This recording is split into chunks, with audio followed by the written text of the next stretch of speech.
How long he was there silent, and alone reviewing his life, confessing his cinch, did not know, but he heard some unusual sound in the house that disturbed him, roused him to present life. A slow, languid step came along the passage to the front door. Breathing was broken by many sighs.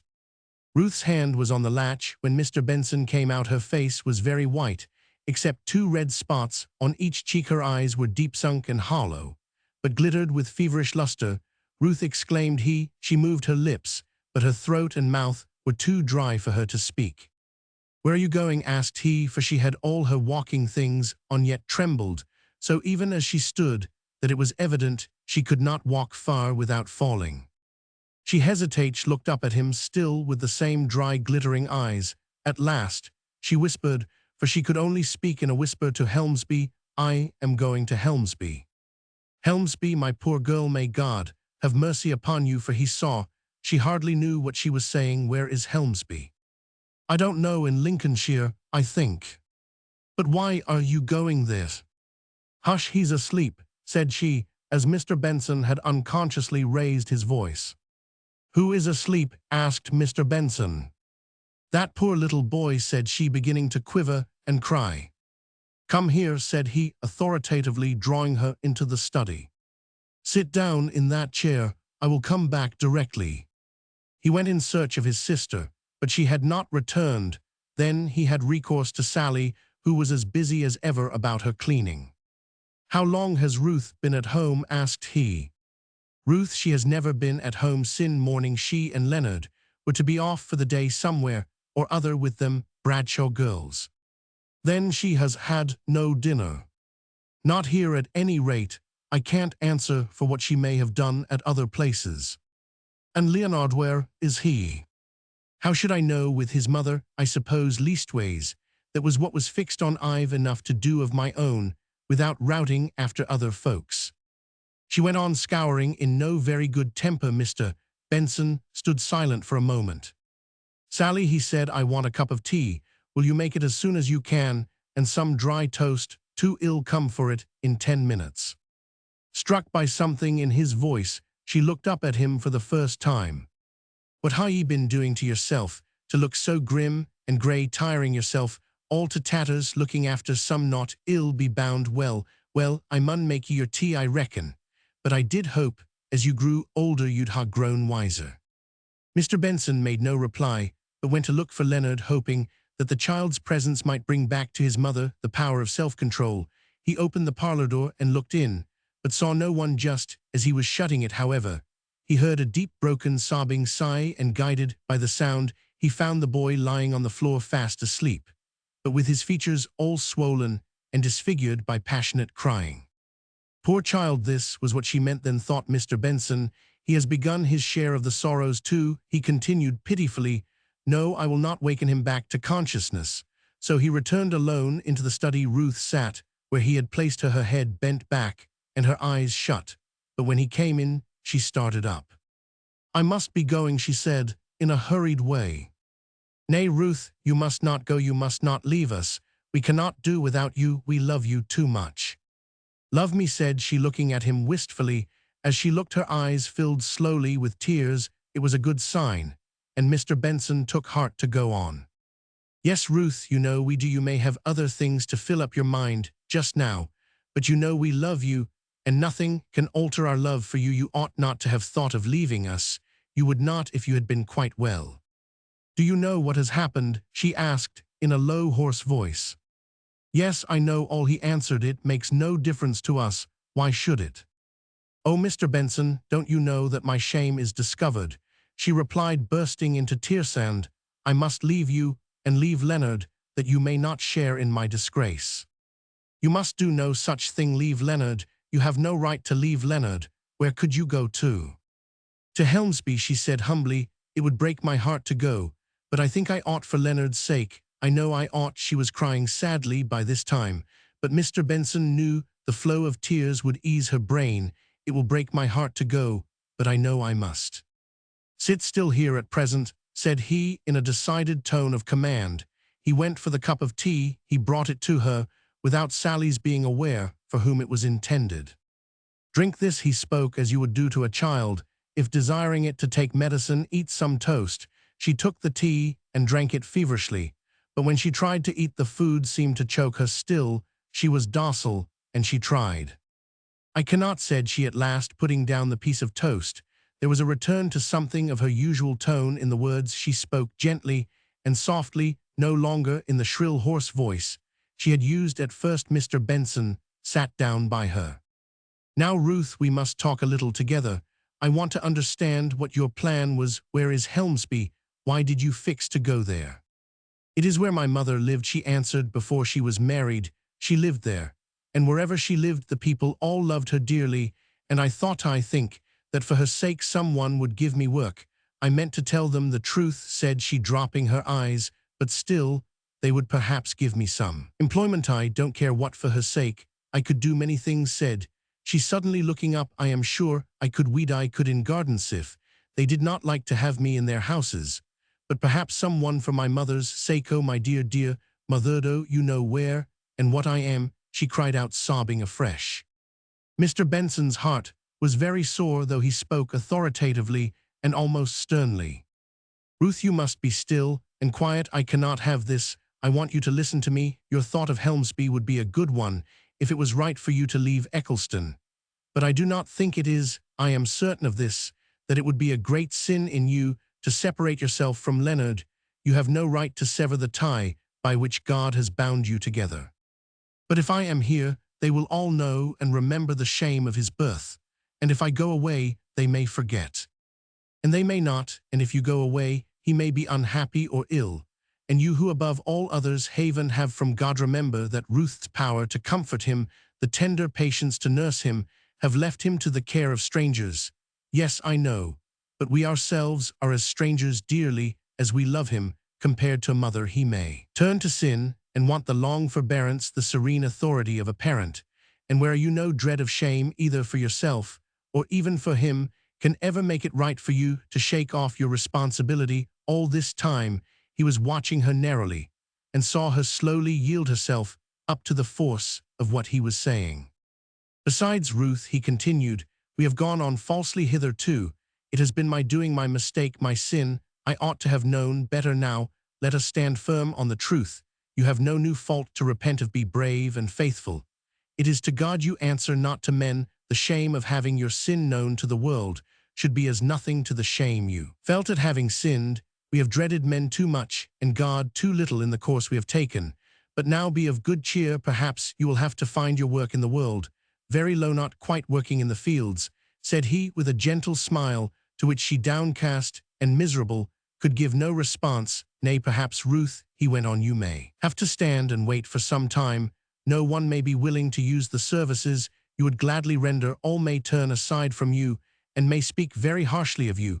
Can you accept all this treatment meekly, as but the reasonable and just penance God has laid upon you, feeling no anger against those who slight you, no impatience for the time to come? And come it surely will I speak, as having the word of God for what I say, when he, having purified you, even as by fire, will make a straight path for your feet. My child, it is Christ the Lord who has told us of this infinite mercy of God. Have you faith enough in it to be brave and bear on, and do rightly in patience and in tribulation?" Ruth had been hushed and very still until now, when the pleading earnestness of his question urged her to answer. "Yes," said she, "I hope, I believe I can be faithful for myself, for I have sinned and done wrong. But Leonard," she looked up at him. "But Leonard," he echoed, it is hard, Ruth, I own the world is hard, and persecuting to such as he." He paused to think of the true comfort for this sting. He went on, "The world is not everything, Ruth, nor is the want of men's good opinion and esteem the highest need which man has. Teach Leonard this. You would not wish his life to be one summer's day. You dared not make it so. If you had the power, teach him to bid a noble Christian welcome to the trials which God sends, and this is one of them. Teach him not to look on a life of struggle and perhaps of disappointment and incompleteness as a sad and mournful end, but as the means permitted to the heroes and warriors in the army of Christ, by which to show their faithful following. Tell him of the hard and thorny path which was trodden once by the bleeding feet of one Ruth. Think of the Saviour's life and cruel death, and of his divine faithfulness. "O Ruth," exclaimed he, "when I look, and see what you may be, what you must be to that boy, I cannot think how you could be coward enough for a moment to shrink from your work. But we have all been cowards hitherto," he added, in bitter self-accusation. "God help us to be so no longer." Ruth sat very quiet, her eyes were fixed on the ground, and she seemed lost in thought. At length she rose up. "Mr. Benson," said she, standing before him, and propping herself by the table, as she was trembling sadly from weakness, "I mean to try very, very hard to do my duty to Leonard and to God." She added reverently, "I am only afraid my faith may sometimes fail about Leonard. Ask, and it shall be given unto you. That is no vain or untried promise, Ruth." She sat down again, unable longer to stand. There was another long silence. "I must never go to Mr. Bradshaw's again," she said at last, as if thinking aloud. "No, Ruth, you shall not," he answered. "But I shall earn no money," added she quickly, for she thought that he did not perceive the difficulty that was troubling her. "You surely know, Ruth, that while Faith and I have a roof to shelter us, or bread to eat, you and Leonard share it with us." I know, your most tender goodness," said she, "but it ought not to be." "It must be at present," he said, in a decided manner. "Perhaps before long you may have some employment. Perhaps it may be some time before an opportunity occurs." "Hush," said Ruth. "Leonard is moving about in the parlor. I must go to him." But when she stood up, she turned so dizzy and tottered so much that she was glad to sit down again immediately. "You must rest here. I will go to him," said Mr. Benson. He left her, and when he was gone she leaned her head on the back of the chair and cried quietly and incessantly.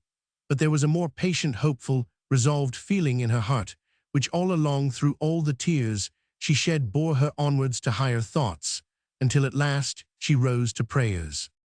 Mr. Benson caught the new look of shrinking shame in Leonard's eye, as it first sought, then shunned meeting his. He was pained, too, by the sight of the little sorrowful, anxious face on which, until now, hope and joy had been predominant, the constrained voice, the few words the boy spoke, when formerly there would have been a glad and free utterance. This grieved Mr. Benson inexpressibly, as but the beginning of an unwanted mortification, which must last for years. He himself made no allusion to any unusual occurrence. He spoke of Ruth as sitting, overcome by headache, in the study. For quietness he hurried on the preparations for tea, while Leonard sat by in the great armchair, and looked on with sad, dreamy eyes. He strove to lessen the shock which he knew Leonard had received by every mixture of tenderness and cheerfulness that Mr. Benson's gentle heart prompted, and now and then a languid smile stole over the boy's face. When his bedtime came, Mr. Benson told him of the hour, although he feared that Leonard would have but another sorrowful crying of himself to sleep. But he was anxious to accustom the boy to cheerful movement within the limits of domestic law, and by no disobedience to it, to weaken the power of glad submission to the Supreme, to begin the new life that lay before him, where strength to look up to God, as the lawgiver and ruler of events, would be preeminently required.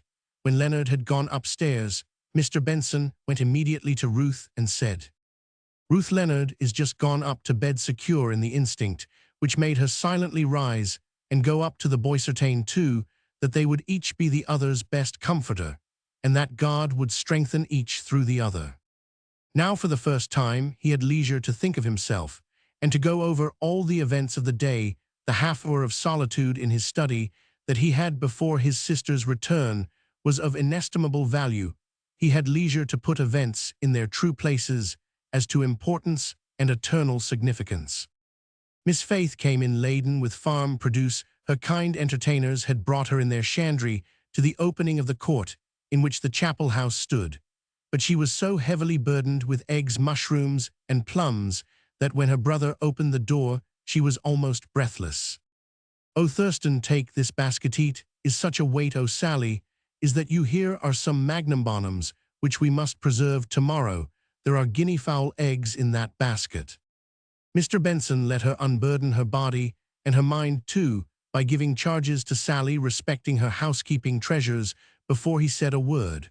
But when she returned into the study to tell him the small pieces of intelligence respecting her day at the farm, she stood aghast. "Why, Thurston, dear, what's the matter? Is your back hurting you?" He smiled to reassure her, but it was a sickly and forced smile. "No, Faith, I am quite well, only rather out of spirits, and wanting to talk to you to cheer me." Miss Faith sat down straight, sitting bolt upright, to listen the better. "I don't know how, but the real story about Ruth is found out." "Oh, Thurston," exclaimed Miss Benson, turning quite white. For a moment neither of them said another word, then she went on. "Does Mr. Bradshaw know?" "Yes, he sent for me and told me." "Does Ruth know that it has all come out?" "Yes, and Leonard knows." "How? Who told him?"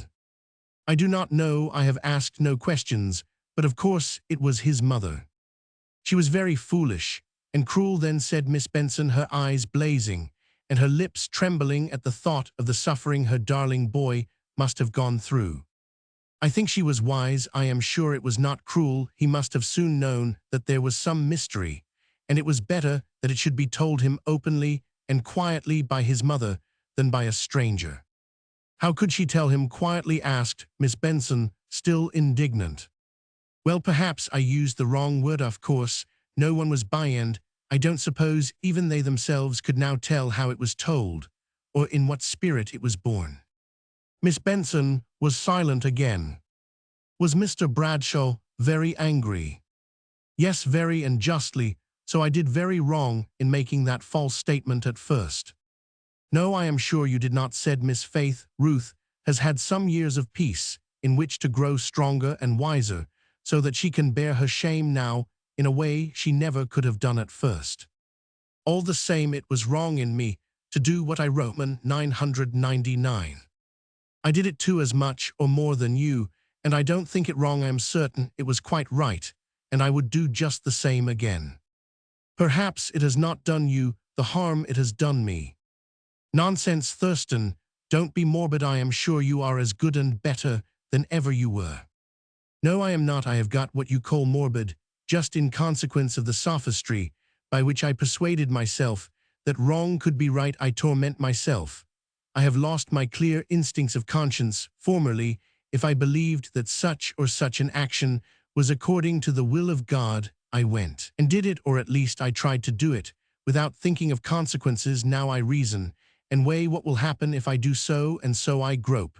Where formerly I sorrow, Faith, it is such a relief to me to have the truth known that I am afraid I have not been sufficiently sympathizing with Ruth's." "Poor Ruth," said Miss Benson, "but at any rate, our telling a lie has been the saving of her. There is no fear of her going wrong now. God's omnipotence did not need our sin." They did not speak for some time. "You have not told me what Mr. Bradshaw said." "One can't remember the exact words that are spoken on either side in moments of such strong excitement. He was very angry, and said some things about me that were very just, and some about Ruth that were very hard. His last words were that he should give up coming to chapel." "Oh, Thurston, did it come to that?" "Yes." "Does Ruth know all he said?"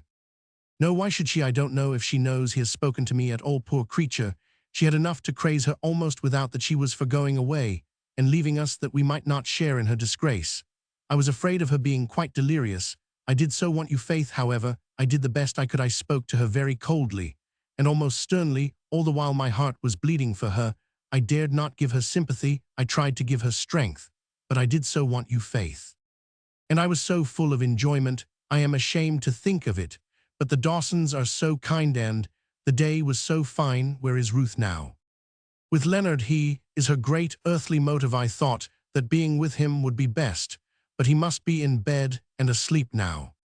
"I will go up to her," said Miss Faith. She found Ruth keeping watch by Leonard's troubled sleep, but when she saw Miss Faith, she rose up and threw herself on her neck and clung to her without speaking. After a while, Miss Benson said, "You must go to bed, Ruth." So after she had kissed the sleeping boy, Miss Benson led her away and helped to undress her and brought her up a cup of soothing violet tea, not so soothing as tender actions and soft loving tones. Chapter 28. An understanding between lovers. It was well they had so early and so truly strengthened the spirit to bear for the events which had to be endured soon came thick and threefold. Every evening, Mr. and Miss Benson thought the worst must be over, and every day brought some fresh occurrence to touch upon the raw place. They could not be certain, until they had seen all their acquaintances, what difference it would make in the cordiality of their reception. In some cases, it made much, and Miss Benson was proportionably indignant. She felt this change in behavior more than her brother. His great pain arose from the coolness of the Bradshaws, with all the faults which had at times grated on his sensitive nature, but which he now forgot and remembered only their kindness. They were his old familiar Frenchies' kind, if ostentatious patronchies, great personal interest out of his own family, and he could not get over the suffering he experienced from seeing their large square pew empty on Sundays, from perceiving how Mr. Bradshaw, though he bowed in a distant manner, when he and Mr. Benson met face to face, shunned him as often as he possibly could. All that happened in the household, which once was as patent to him as his own, was now a sealed book. He heard of its doings by chance, if he heard at all. Just at the time when he was feeling the most depressed from this cause, he met Jemima at a sudden turn of the street. He was uncertain for a moment how to accost her, but she saved him all doubt in an instant.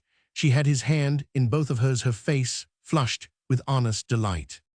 "Oh, Mr. Benson, I am so glad to see you. I have so wanted to know all about you. How is poor Ruth, dear Ruth? I wonder if she has forgiven me my cruelty to her, and I may not go to her now, when I should be so glad and thankful to make up for it." "I never heard you had been cruel to her. I am sure she does not think so." "She ought, she must. What is she doing?" "Oh, I have so much to ask. I can never hear enough." And Papa Sage hesitated a moment, afraid of giving pain, and then believing that they would understand the state of affairs and the reason for her behavior better if she told the truth, she went on. "Papa says I must not go to your house. I suppose it's right to obey him." "Certainly, my dear, it is your clear duty. We know how you feel towards us." "Oh, but if I could do any good, if I could be of any use or comfort to any of you, especially to Ruth, I should come, duty or not. I believe it would be my duty," said she, hurrying on to try and stop any decided prohibition from Mr. Benson. "No, don't be afraid. I won't come till I know I can do some good. I hear bits about you through Sally every now and then, or I could not have waited so long. Mr. Benson," continued she, reddening very much, "I think you did quite right about poor Ruth. Not in the falsehood, my dear. No, not perhaps in that I was not thinking of that, but I have been thinking a great deal about poor Ruth. You know, I could not help it when everybody was talking about it, and it made me think of myself, and what I am with a father and mother and home and careful friends. I am not likely to be tempted like Ruth.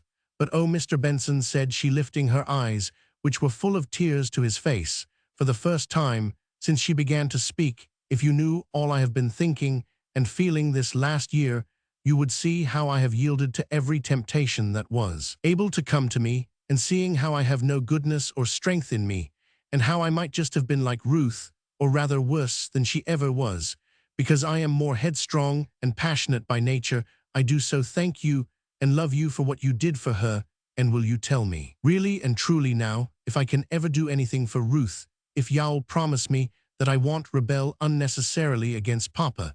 But if you don't, I will, and come and see you all this very afternoon. Remember, I trust you," said she, breaking away.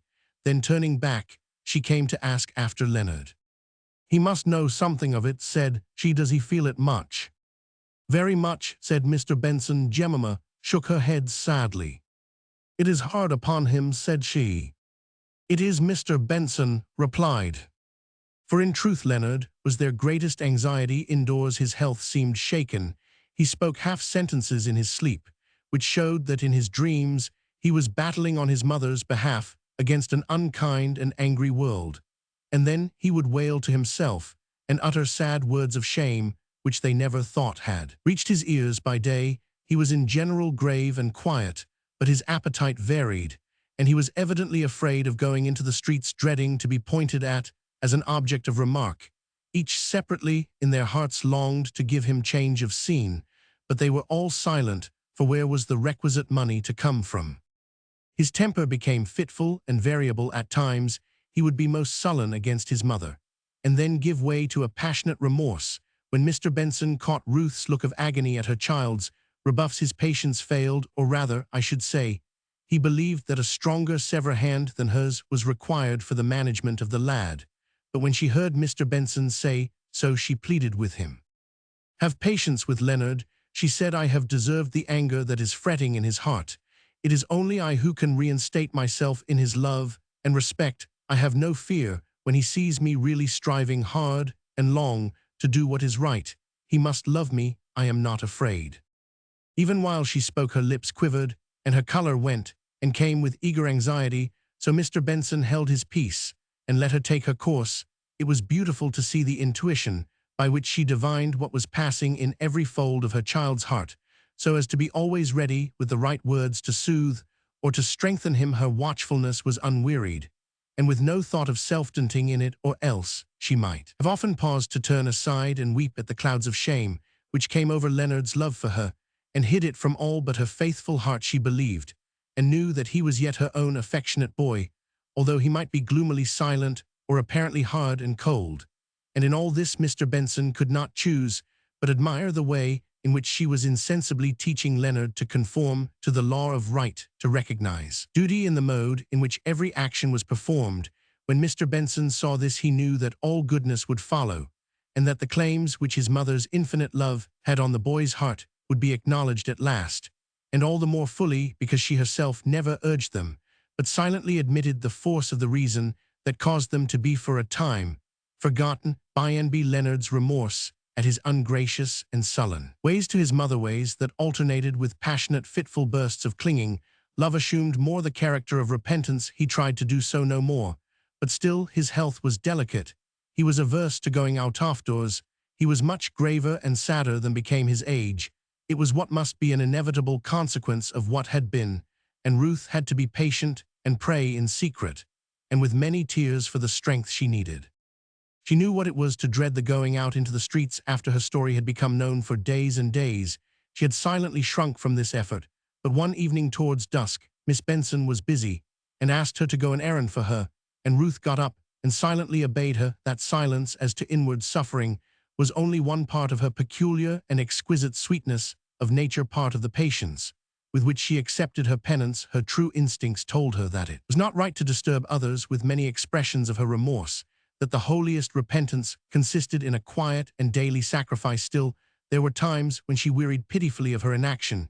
She was so willing to serve and work, and every one despised her services. Her mind, as I have said before, had been well cultivated during these last few years, so now she used all the knowledge she had gained in teaching Leonard, which was an employment that Mr. Benson relinquished willingly because he felt that it would give her some of the occupation that she needed. She endeavored to make herself useful in the house in every way she could, but the waters of housekeeping had closed over her place during the time of her absence at Mr. Bradshaw's.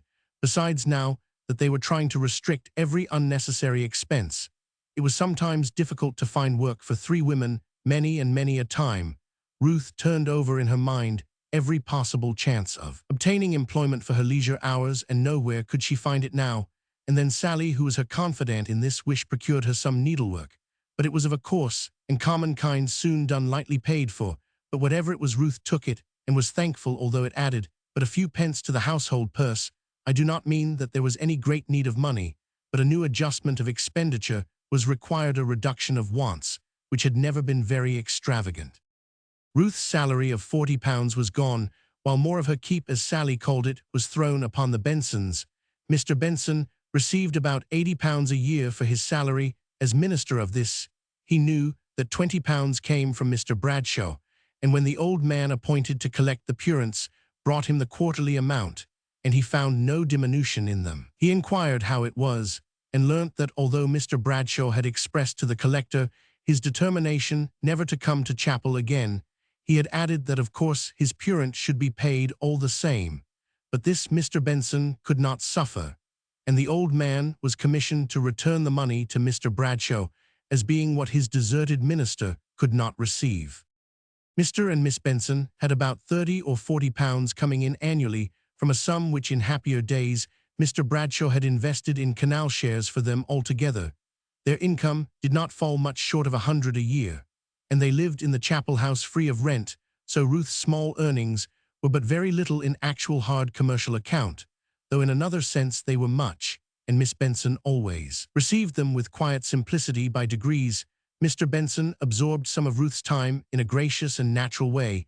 He employed her mind in all the kind offices he was accustomed to render to the poor around him, and as much of the peace and ornament of life as they gained now was gained on a firm basis of truth. If Ruth began low down to find her place in the world, at any rate, there was no flaw in the foundation. Leonard was still their great anxiety. At times, the question seemed to be, could he live through all this trial of the elasticity of childhood? And then they knew how precious a blessing, how true a pillar of fire he was to his mother, and how black the night, and how dreary the wilderness would be when he was not the child, and the mother were each messengers of God angels to each other. They had long gaps between the pieces of intelligence. Respecting the Bradshaws, Mr. Bradshaw had at length purchased the house at Abermouth, and they were much there. The way in which the Bensons heard most frequently of the family of their former friends was through Mr. Farquhar. He called on Mr. Benson about a month after the latter had met Jemima in the street. Mr. Farquhar was not in the habit of paying calls on anyone, and though he had always entertained and evinced the most kind and friendly feeling towards Mr. Benson, he had rarely been in the chapel house. Mr. Benson received him courteously, but he rather expected that there would be some especial reason alleged before the conclusion of the visit for its occurrence, more particularly as Mr. Farquhar sat talking on the topics of the day in a somewhat absent manner, as if they were not the subjects most present to his mind. The truth was, he could not help recurring to the last time when he was in that room waiting to take Leonard a ride, and his heart beating rather more quickly than usual at the idea that Ruth might bring the boy in when he was equipped. He was very full now of the remembrance of Ruth, and yet he was also most thankful, most self-gratulatory, that he had gone no further in his admiration of her, that he had never expressed his regard in words, that no one, as he believed, was cognizant of the incipient love which had grown partly out of his admiration and partly out of his reason. He was thankful to be spared any implication in the 9 days' wonder which her story had made in Eccleston, and yet his feeling for her had been of so strong a character that he winced, as with extreme pain, at every application of censure to her name. These censures were often exaggerated, it is true, but when they were just in their judgment of the outward circumstances of the case, they were not the less painful and distressing to him. His first rebound to Jemima was occasioned by Mrs. Bradshaw's account of how severely her husband was displeased at her daughter's having taken part with Ruth, and he could thanked and almost blessed Jemima when she dropped in. She dared do no more. Her pleading excuses and charitable explanations on Ruth's behalf. Jemima had learnt some humility from the discovery which had been to her so great a shock. Standing, she had learnt to take heed lest she fell, and when she had once been aroused to a perception of the violence of the hatred which she had indulged against Ruth, she was more reticent and measured in the expression of all her opinions. It showed how much her character had been purified from pride, that now she felt aware that what in her was again attracting Mr. Farquhar was her faithful advocacy of her rival, wherever such advocacy was wise or practicable. He was quite unaware that Jemima had been conscious of his great admiration for Ruth. He did not know that she had ever cared enough for him to be jealous, but the unacknowledged bond between them now was their grief and sympathy and pity for Ruth. Only in Jemima these feelings were ardent and would fain have become active, while in Mr. Farquhar they were strongly mingled with thankfulness that he had escaped a disagreeable position and a painful notoriety. His natural caution induced him to make a resolution never to think of any woman as a wife until he had ascertained all her antecedents from her birth upwards, and the same spirit of caution directed inwardly made him afraid of giving too much pity to Ruth for fear of the conclusions to which such a feeling might lead him. But still, his old regard for her, for Leonard, and his esteem and respect for the Bensons induced him to lend a willing ear to Jemima's earnest entreaty that he would go and call on Mr. Benson, in order that she might learn something about the family in general and Ruth in particular. It was thus that he came to sit by Mr. Benson's study fire, and to talk in an absent way to that gentleman. How they got on the subject he did not know, more than one half of his attention being distracted but they were speaking about politics when Mr. Farquhar learned that Mr. Benson took in no newspaper. "Will you allow me to send you over my Times?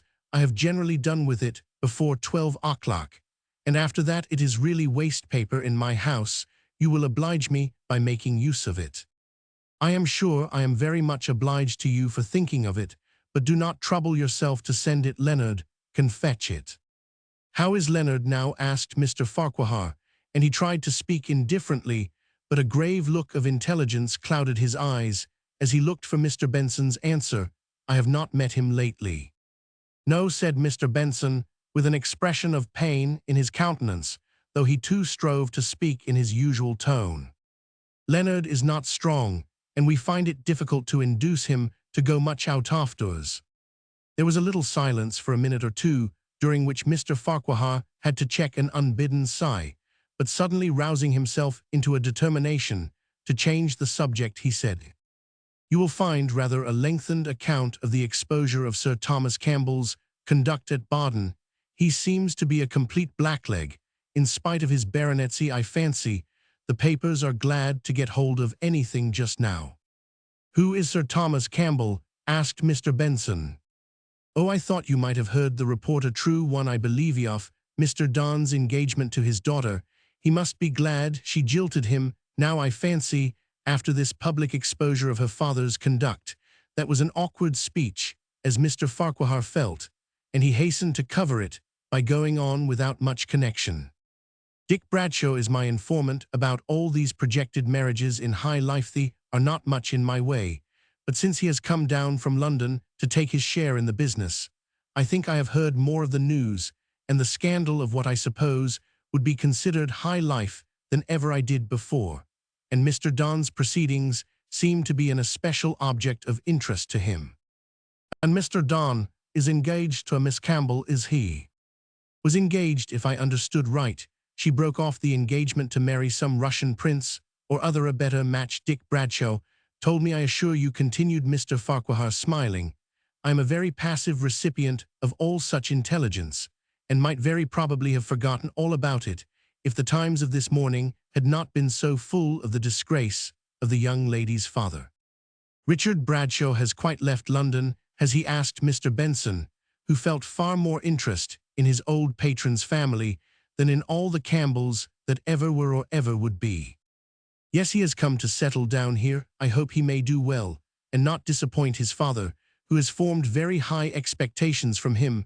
I am not sure if they are not too high for any young man to realize." Mr. Farquhar could have said more, but Dick Bradshaw was Jemima's brother, and an object of anxiety to her. "I am sure I trust such a mortification, such a grief, as any disappointment in Richard may not befall his father," replied Mr. Benson. "Jemima," Miss Bradshaw said, Mr. Farquhar, hesitating, "was most anxious to hear of you all. I hope I may tell her you are all well," with an emphasis on all that. "Thank you, thank her for us. We are all well, all except Leonard, who is not strong, as I said before, but we must be patient. Time, and such devoted, tender love as he has from his mother, must do much." Mr. Farquhar was silent.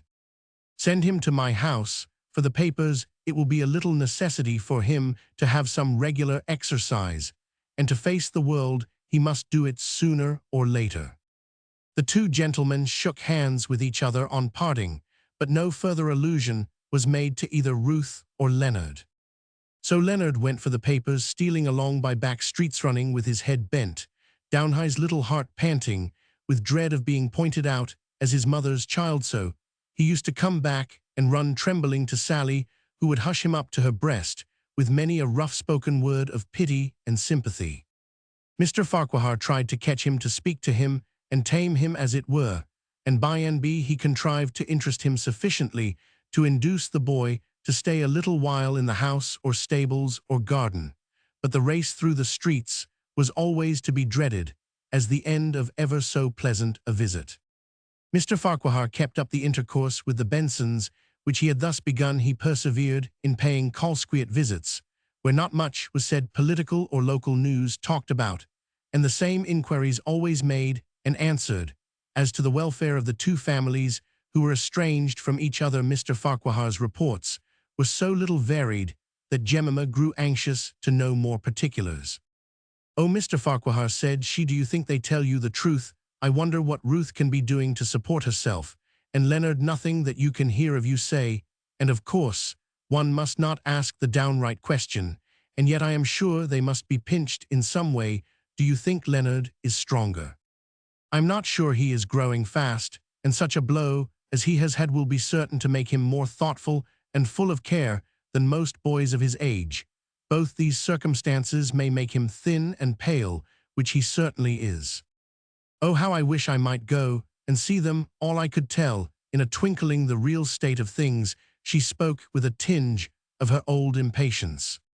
"I will go again and pay particular attention to anything you wish me to observe. You see, of course, I feel a delicacy about asking any direct questions or even alluding in any way to these late occurrences." "And you never see Ruth by any chance?" "Never." They did not look at each other while this last question was asked and answered. "I will take the paper tomorrow myself. It will be an excuse for calling again, and I will try to be very penetrating, but I have not much hope of success." "Oh, thank you. It is giving you a great deal of trouble, but you are very kind."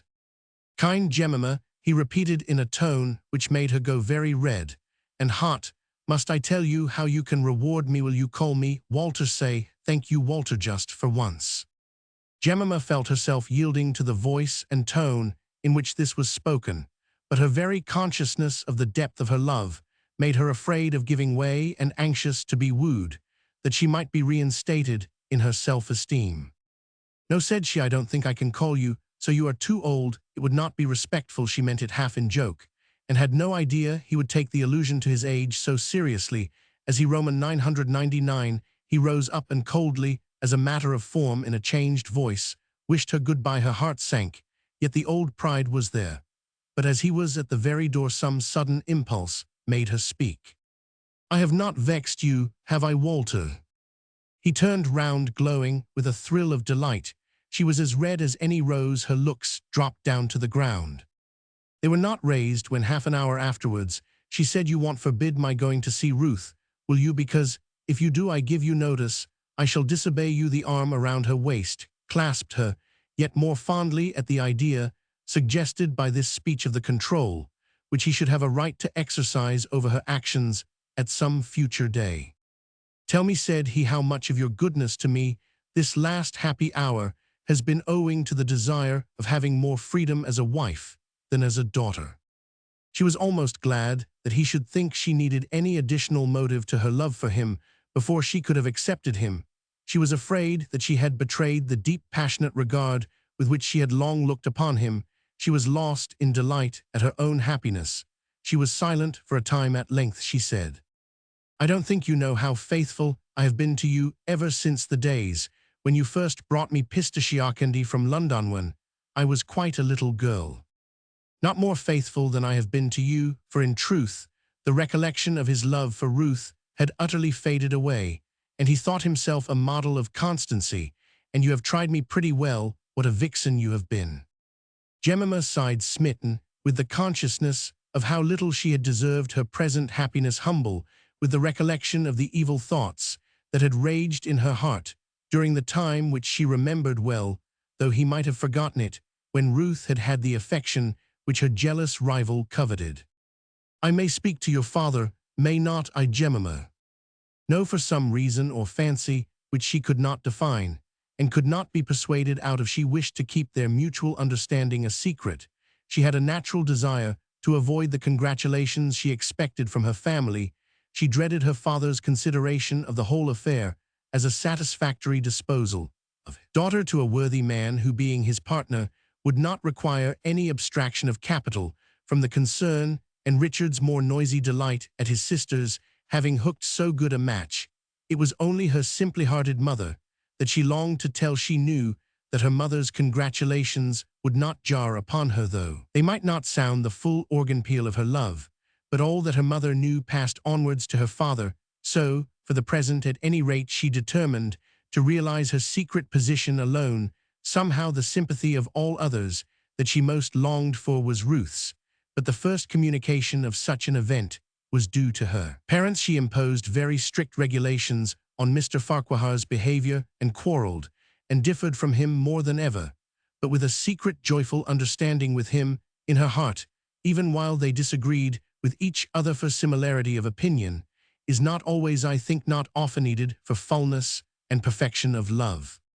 After Ruth's detection, as Mr. Bradshaw used to call it, he said he could never trust another governess again, so Mary and Elizabeth had been sent to school the following Christmas, and their place in the family was but poorly supplied by the return of Mr. Richard Bradshaw, who had left London and been received as a partner. Chapter 29.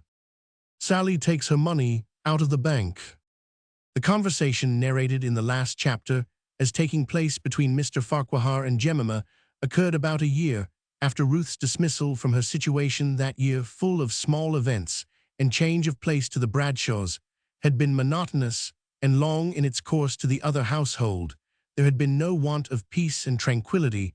There had perhaps been more of them than in the preceding years, when, though unacknowledged by any, all must have occasionally felt the oppression of the falsehood, and a slight glancing dread must have flashed across their most prosperous state, lest somehow or another the mystery should be disclosed. But now, as the shepherd boy in John Bunyan sweetly sang he, that his low need fear no fall. Still their peace was as the stillness of a grey autumnal day, when no sun is to be seen above, and when a quiet film seems drawn before both sky and earth, as if to rest the wearied eyes after the summer's glare. Few events broke the monotony of their lives, and those events were of a depressing kind.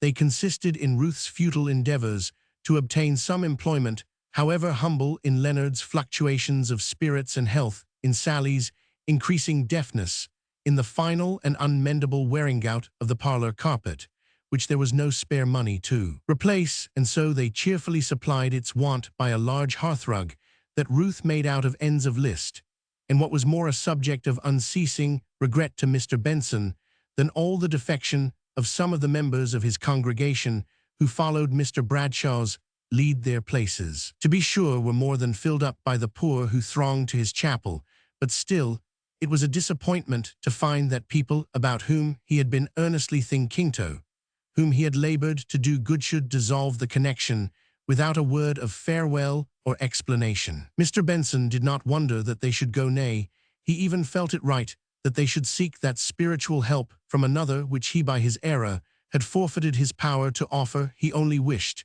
they had spoken of their intention to him in an open and manly way, but not the less did he labour on among those to whom God permitted him to be of use. He felt age stealing upon him apace, although he said nothing about it, and no one seemed to be aware of it, and he worked the more diligently while it was yet day. It was not the number of his years that made him feel old, for he was only 60, and many men are hale and strong at that time of life, in all probability. It was that early injury to his spine which affected the constitution of his mind as well as his body, and predisposed him, in the opinion of some at least, to a feminine morbidness of conscience. He had shaken off somewhat of this since the affair with Mr. Bradshaw. He was simpler and more dignified than he had been for several years before, during which time he had been anxious and uncertain in his manner, and more given to thought than to action. The one happy bright spot in this grey year was owing to Sally, as she said of herself. She believed she grew more nattered as she grew older, but that she was conscious of her natteredness was a new thing and a great gain to the comfort of the house, for it made her very grateful for forbearance and more aware of kindness than she had ever been. Before she had become very deaf, yet she was uneasy and jealous if she were not informed of all the family thoughts, plans, and proceedings, which often had, however private in their details, to be shouted to her at the full pitch of the voice. But she always heard Leonard perfectly, his clear and bell-like voice, which was similar to his mother's, till sorrow had taken the ring out of it, was sure to be heard by the old servant, though everyone else had failed sometimes. However, she got her hearing sudden, as she phrased it, and was alive to every word and noise, more particularly when they did not want her to hear, and at such times she resented their continuance of the habit of speaking loud. As a mortal offence, one day her indignation at being thought deaf called out one of the rare smiles on Leonard's face. She saw it, and said, "Bless thee, lad, if it but amuses thee, they may shout through a ram's horn to me, and ill never let on I am not deaf, it's as good a use as I can be of," she continued to herself, "if I can make that poor lad smile a bit." If she expected to be everybody's confidant, she made Leonard hers there, said she, when she came home from her marketing one Saturday night. "Look here, lad, here's £42, 7 shillings and twopence. It's a mint of money, isn't it? I took it all in sovereigns for fear of fire." "What is it all for, Sally?" said he. "Ay, lad, that's asking. It's Mr. Benson's money," said she mysteriously, "that I've been keeping for him. Is he in the study, think ye?" "Yes, I think so. Where have you been keeping it?" "Never you mind." She went towards the study, but thinking she might have been hard on her darling in refusing to gratify his curiosity, she turned back and said, "I say, if thou wilt, thou mayst do me a job of work some day. I am wanting a frame made for a piece of writing." And then she returned to go into the study, carrying her sovereigns in her apron. "Here, Master Thurston," said she, pouring them out on the table before her astonished master. "Take it, it's all yours." "All mine? What can you mean?" asked he, bewildered. She did not hear him and went on. "Lock it up safe out o' the way. Do not go and leave it about to tempt folks. I'll not answer for myself. If money's left about, I may be cribbing a sovereign." "But where does it come from?" said he. "Come from," she replied. "Where does all money come from? But the bank, to be sure. I thought anyone could tell that." "I have no money in the bank," said he, more and more perplexed. "Oh, I knowed that, but I had done ye remember how you would raise my wage last Martinmas 18 year. You and Faith were very headstrong, but I was too deep for you. See thee, I went and put it ith bank. I was never going to touch it. And if I had died, it would have been all right, for id a will made all regular and tight made by a lawyer. Leastways, he would have been a lawyer if he hadn't got transported first. And now thinks I think I'll just go and get it out and give it banks is not always safe. I'll take care of it for you with the greatest pleasure. Still, you know banks allow interest." "I suppose I don't know all about interest and compound interest, too. By this time, I tell ye, I want ye to spend it. It's your own, it's not mine. It always was yours. Now, you're not going to fret me by saying you think it mine." Mr. Benson held out his hand to her, for he could not speak. She bent forward to him as he sat there and kissed him. Bless ye, lad, it's the first kiss I've had of ye sin ye were a little lad. And it's a great refreshment. Now don't you and Faith go and bother me with talking about it. It's just yours, and make no more ado." She went back into the kitchen and brought out her will and gave Leonard directions how to make a frame for it, for the boy was a very tolerable joiner and had a box of tools which Mr. Bradshaw had given him some years ago. "It's a pity to lose such fine writing," said she, "though I can't say as I can read it. Perhaps you just read it for me, Leonard." She sat open-mouthed with admiration at all the long words. The frame was made, and the will hung up opposite to her bed, unknown to anyone but Leonard, and by dint of his repeated reading it over to her, she learnt all the words except testatrix, which she would always call testy tricks.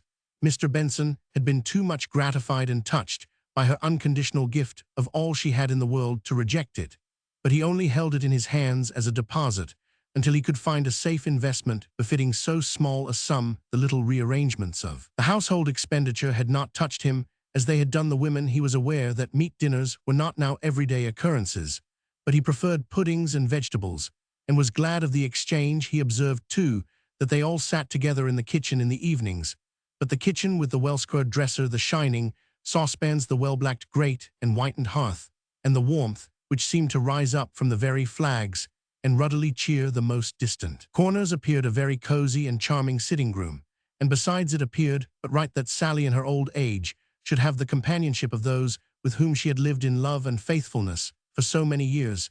He only wished he could more frequently leave the solitary comfort of his study and join the kitchen party, where Sally sat as mistress in the chimney corner knitting by firelight, and Miss Benson and Ruth, with the candle between them, stitched away at their work, while Leonard strewed the ample dresser with his slate and books. He did not mope and pine over his lessons. They were the one thing that took him out of himself. As yet his mother could teach him, though in some respects it was becoming a strain upon her acquirements, and powers. Mr. Benson saw this, but reserved his offers of help as long as he could, hoping that before his assistance became absolutely necessary some mode of employment beyond that of occasional plain work might be laid open to Ruth. In spite of the communication they occasionally had with Mr. Farquhar, when he gave them the intelligence of his engagement to Jemima, it seemed like a glimpse into a world from which they were shut out. They wondered Miss Benson and Ruth did at least much about the details. Ruth sat over her sewing, fancying how all had taken place, and as soon as she had arranged the events which were going on among people and places once so familiar to her, she found some discrepancy and set afresh to picture the declaration of love and the yielding blushing. Acceptance for Mr. Farquhar had told little beyond the mere fact that there was an engagement between himself and Jemima which had existed for some time, but which had been kept secret until now, when it was acknowledged, sanctioned, and to be fulfilled as soon as he returned from an arrangement of family affairs in Scotland. This intelligence had been enough for Mr. Benson, who was the only person Mr. Farquhar saw, as Ruth always shrank from the post of opening the door, and Mr. Benson was apt at recognizing individual knocks and always prompt to welcome Mr. Farquhar.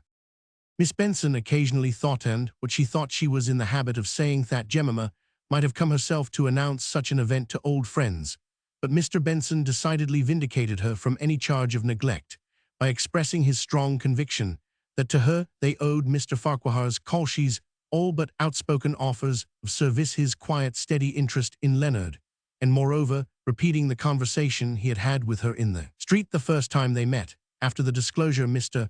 Benson told his sister how glad he was to find that, with all the warmth of her impetuous disposition hurrying her on to rebellion against her father, she was now attaining to that just self-control which can distinguish between mere wishes and true reasons, that she could abstain from coming to see Ruth, while she could do but little good, reserving herself for some great occasion or strong emergency. Ruth said nothing, but she yearned all the more in silence to see Jemima, in her recollection of that fearful interview with Mr. Bradshaw, which haunted her yet sleeping or waking. She was painfully conscious that she had not thanked Jemima for her generous, loving advocacy. It had passed unregarded at the time in intensity of agony, but now she recollected that by no word or tone or touch had she given any sign of gratitude. Mr. Benson had never told her of his meeting with Jemima, so it seemed as if there were no hope of any future opportunity, for it is strange how two households rent apart by some dissension can go through life, their parallel existences running side by side, yet never touching each other, near neighbors as they are, habitual and familiar guests as they may have been. Ruth's only point of hope was Leonard. She was weary of looking for work and employment, which everywhere seemed held above her reach. She was not impatient of this, but she was very, very sorry she felt within her such capability, and all ignored her and passed her by on the other side. But she saw some progress in Leonard, not that he could continue to have the happy development and genial ripening which other boys have, leaping from childhood to boyhood and thence to youth with glad bounds, and unconsciously enjoying every age at present. There was no harmony in Leonard's character. He was as full of thought and self-consciousness as many men, planning his actions long beforehand so as to avoid what he dreaded, and which he could not yet give him strength to face, coward as she was herself, and shrinking from hard remarks. Yet Leonard was regaining some of his lost tenderness towards his mother. When they were alone, he would throw himself on her neck and smother her with kisses without any apparent cause for such a passionate impulse.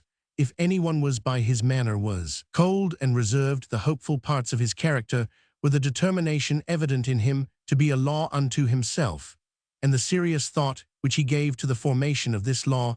There was an inclination in him to reason, especially and principally with Mr. Benson, on the great questions of ethics, which the majority of the world have settled long ago. But I do not think he ever so argued with his mother. Her lovely patience and her humility was earning its reward, and from her quiet piety bearing sweetly the denial of her wishest refusal of her begging disgrace, in which she lay while others less worthy were employed, which perplexed him and almost angered him at first, called out his reverence at last. And what she said he took for his law with proud humility, and thus softly she was leading him up to God. His health was not strong. It was not likely to be, he moaned and talked in his sleep, and his appetite was still variable, part of which might be owing to his preference of the hardest lessons to any outdoor exercise, but this last unnatural symptom was vanishing before the assiduous kindness of Mr. Farquhar, and the quiet but firm desire of his mother next to Ruth Sally had perhaps the most influence over him. But he dearly loved both Mr. and Miss Benson, although he was reserved on this, as on every point not purely intellectual. His was a hard childhood, and his mother felt that it was so. Children bear any moderate degree of poverty and privation cheerfully, but in addition to a good deal of this, Leonard had to bear a sense of disgrace attaching to him, and to the creature he loved best. This it was that took out of him the buoyancy and natural gladness of youth, in a way which no scantiness of food or clothing or want of any outward comfort could ever have done. 2 years had passed away, long eventless years. Something was now going to happen, which touched their hearts very nearly, though out of their sight. And hearing Jemima was going to be married this August, and by the very day was fixed.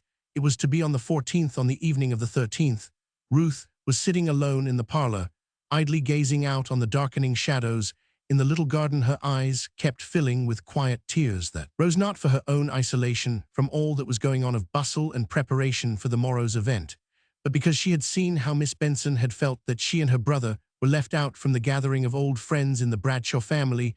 As Ruth sat, suddenly she was aware of a figure by her. She started up, and in the gloom of the apartment she recognized Jemima. In an instant they were in each other's arms, a long, fast embrace. "Can you forgive me?" whispered Jemima in Ruth's ear. "Forgive you? What do you mean? What have I to forgive?" The question is, can I ever thank you as I long to do, if I could find words? Oh, Ruth, how I hated you once! It was all the more noble in you to stand by me, as you Roman 999. You must have hated me when you knew how I was deceiving you all. No, that was not it that made me hate you. It was before that. Oh, Ruth, I did hate you. They were silent for some time, still holding each other's hands. Ruth spoke first. "And you are going to be married tomorrow?" "Yes," said Jemima, "tomorrow at 9 o'clock. But I don't think I could have been married without coming to wish Mr. Benson and Miss Faith goodbye." "I will go for them," said Ruth. "No, not just yet. I want to ask you 1 or 2 questions. First, nothing very particular, only it seems as if there had been such a strange, long separation between us." Ruth said, she dropping her voice, "Is Leonard stronger than he was? I was so sorry to hear about him from Walter. But he is better?" asked she anxiously. "Yes, he is better. Not what a boy of his age should be," replied his mother in a tone of quiet but deep mournfulness. "Oh," Jemima continued, "she my sharpest punishment comes through him, to think what he might have been and what he is. But Walter says he is both stronger in health and not so nervous." And shy Jemima added the last words in a hesitating and doubtful manner, as if she did not know how to express her full meaning without hurting Ruth. "He does not show that he feels his disgrace so much. I cannot talk about it, Jemima, my heart aches so about him. But he is better," she continued, feeling that Jemima's kind anxiety required an answer at any cost of pain to herself. "He is only studying too closely now. He takes to his lessons evidently as a relief from thought. He is very clever, and I hope and trust, yet I tremble to say it, I believe he is very good. You must let him come and see us very often when we come back. We shall be 2 months away. We are going to Germany partly on Walter's business. Ruth, I have been talking to Papa tonight very seriously and quietly, and it has made me love him so much more and understand him so much better." "Does he know of your coming here?" "I hope he does," said Ruth. "Yes, not that he liked my doing it at all, but somehow I can always do things against a person's wishes more easily when I am on good terms with them. That's not exactly what I meant. But now tonight, after Papa had been showing me that he really loved me more than I ever thought he had done, for I always fancied he was so absorbed in Dick. He did not care much for us girls. I felt brave enough to say that I intended to come here and bid you all goodbye." He was silent for a minute, and then said I might do it, but I must remember he did not approve of it, and was not to be compromised by my coming. Still, I can tell that at the bottom of his heart there is some of the old kindly feeling to Mr. and Miss Benson, and I don't despair of its all being made up, though perhaps I ought to say that Mama does. Mr. and Miss Benson won't hear of my going away, said Ruth sadly. They are quite right. But I am earning nothing. I cannot get any employment. I am only a burden and an expense. Are you not also a pleasure, and Leonard? Is he not a dear object of love? It is easy for me to talk, I know, who am so impatient. Oh, I never deserved to be so happy as I am. You don't know how good Walter is. I used to think him so cold and cautious. But now, Ruth, will you tell Mr. and Miss Benson that I am here? There is signing of papers, and I don't know what to be done at home. And when I come back, I hope to see you often, if y'all let me. Mr. and Miss Benson gave her a warm greeting. Sally was called in, and would bring a candle with her to have a close inspection of her, in order to see if she was changed. She had not seen her for so long a time, she said. And Jemima stood laughing and blushing in the middle of the room, while Sally studied her all over, and would not be convinced that the old gown which she was wearing for the last time was not one of the new wedding ones, the consequence of which misunderstanding was that Sally, in her short petticoats and bedgown, turned up her nose at the old-fashioned way in which Miss Bradshaw's gown was made. But Jemima knew the old woman, and rather enjoyed the contempt for her dress at last. She kissed them all, and ran away to her impatient Mr. Farquhar, who was awaiting her. Not many weeks after this, the poor old woman whom I have named as having become a friend of Ruth's during Leonard's illness 3 years ago fell down and broke her hip bone. It was a serious, probably a fatal injury for one so old, and as soon as Ruth heard of it, she devoted all her leisure time to old Anne Fleming. Leonard had now outstripped his mother's powers of teaching, and Mr. Benson gave him his lessons, so Ruth was a great deal at the cottage, both night and day. The Jemima found her one November evening, the second after their return from their prolonged stay on the continent. She and Mr. Farquhar had been to the Bensons, and had sat there some time, and now Jemima had come on just to see Ruth for 5 minutes, before the evening was too dark for her to return alone. She found Ruth sitting on a stool before the fire, which was composed of a few sticks on the hearth. The blaze they gave was, however, enough to enable her to read, and she was deep in study of the Bible, in which she had read aloud to the poor old woman, until the latter had fallen asleep. Jemima beckoned her out, and they stood on the green just before the open door, so that Ruth could see if Anne awoke. I have not many minutes to stay, only I felt as if I must see you, and we want Leonard to come to us to see all our German purchases, and hear all our German adventures. May he come tomorrow? Yes, thank you, oh Jemima, I have heard something. I have got a plan that makes me so happy. I have not told anyone yet, but Mr. Wynne, the parish doctor, you know, has asked me if I would go out as a sick nurse. Thinks he could find me employment. You a sick nurse, said Jemima, involuntarily glancing over the beautiful lithe figure and the lovely refinement of Ruth's face as the light of the rising moon fell upon it. My dear Ruth, I don't think you are fitted for it. Don't you, said Ruth, a little disappointed. I think I am, at least, that I should be very soon. I like being about sick and helpless people. I always feel so sorry for them, and then I think I have the gift of a very delicate touch, which is such a comfort in many cases, and I should try to be very watchful and patient. Mr. Wynne proposed it himself. It was not in that way. I meant you were not fitted for it. I meant that you were fitted for something better. Why, Ruth, you are better educated than I am.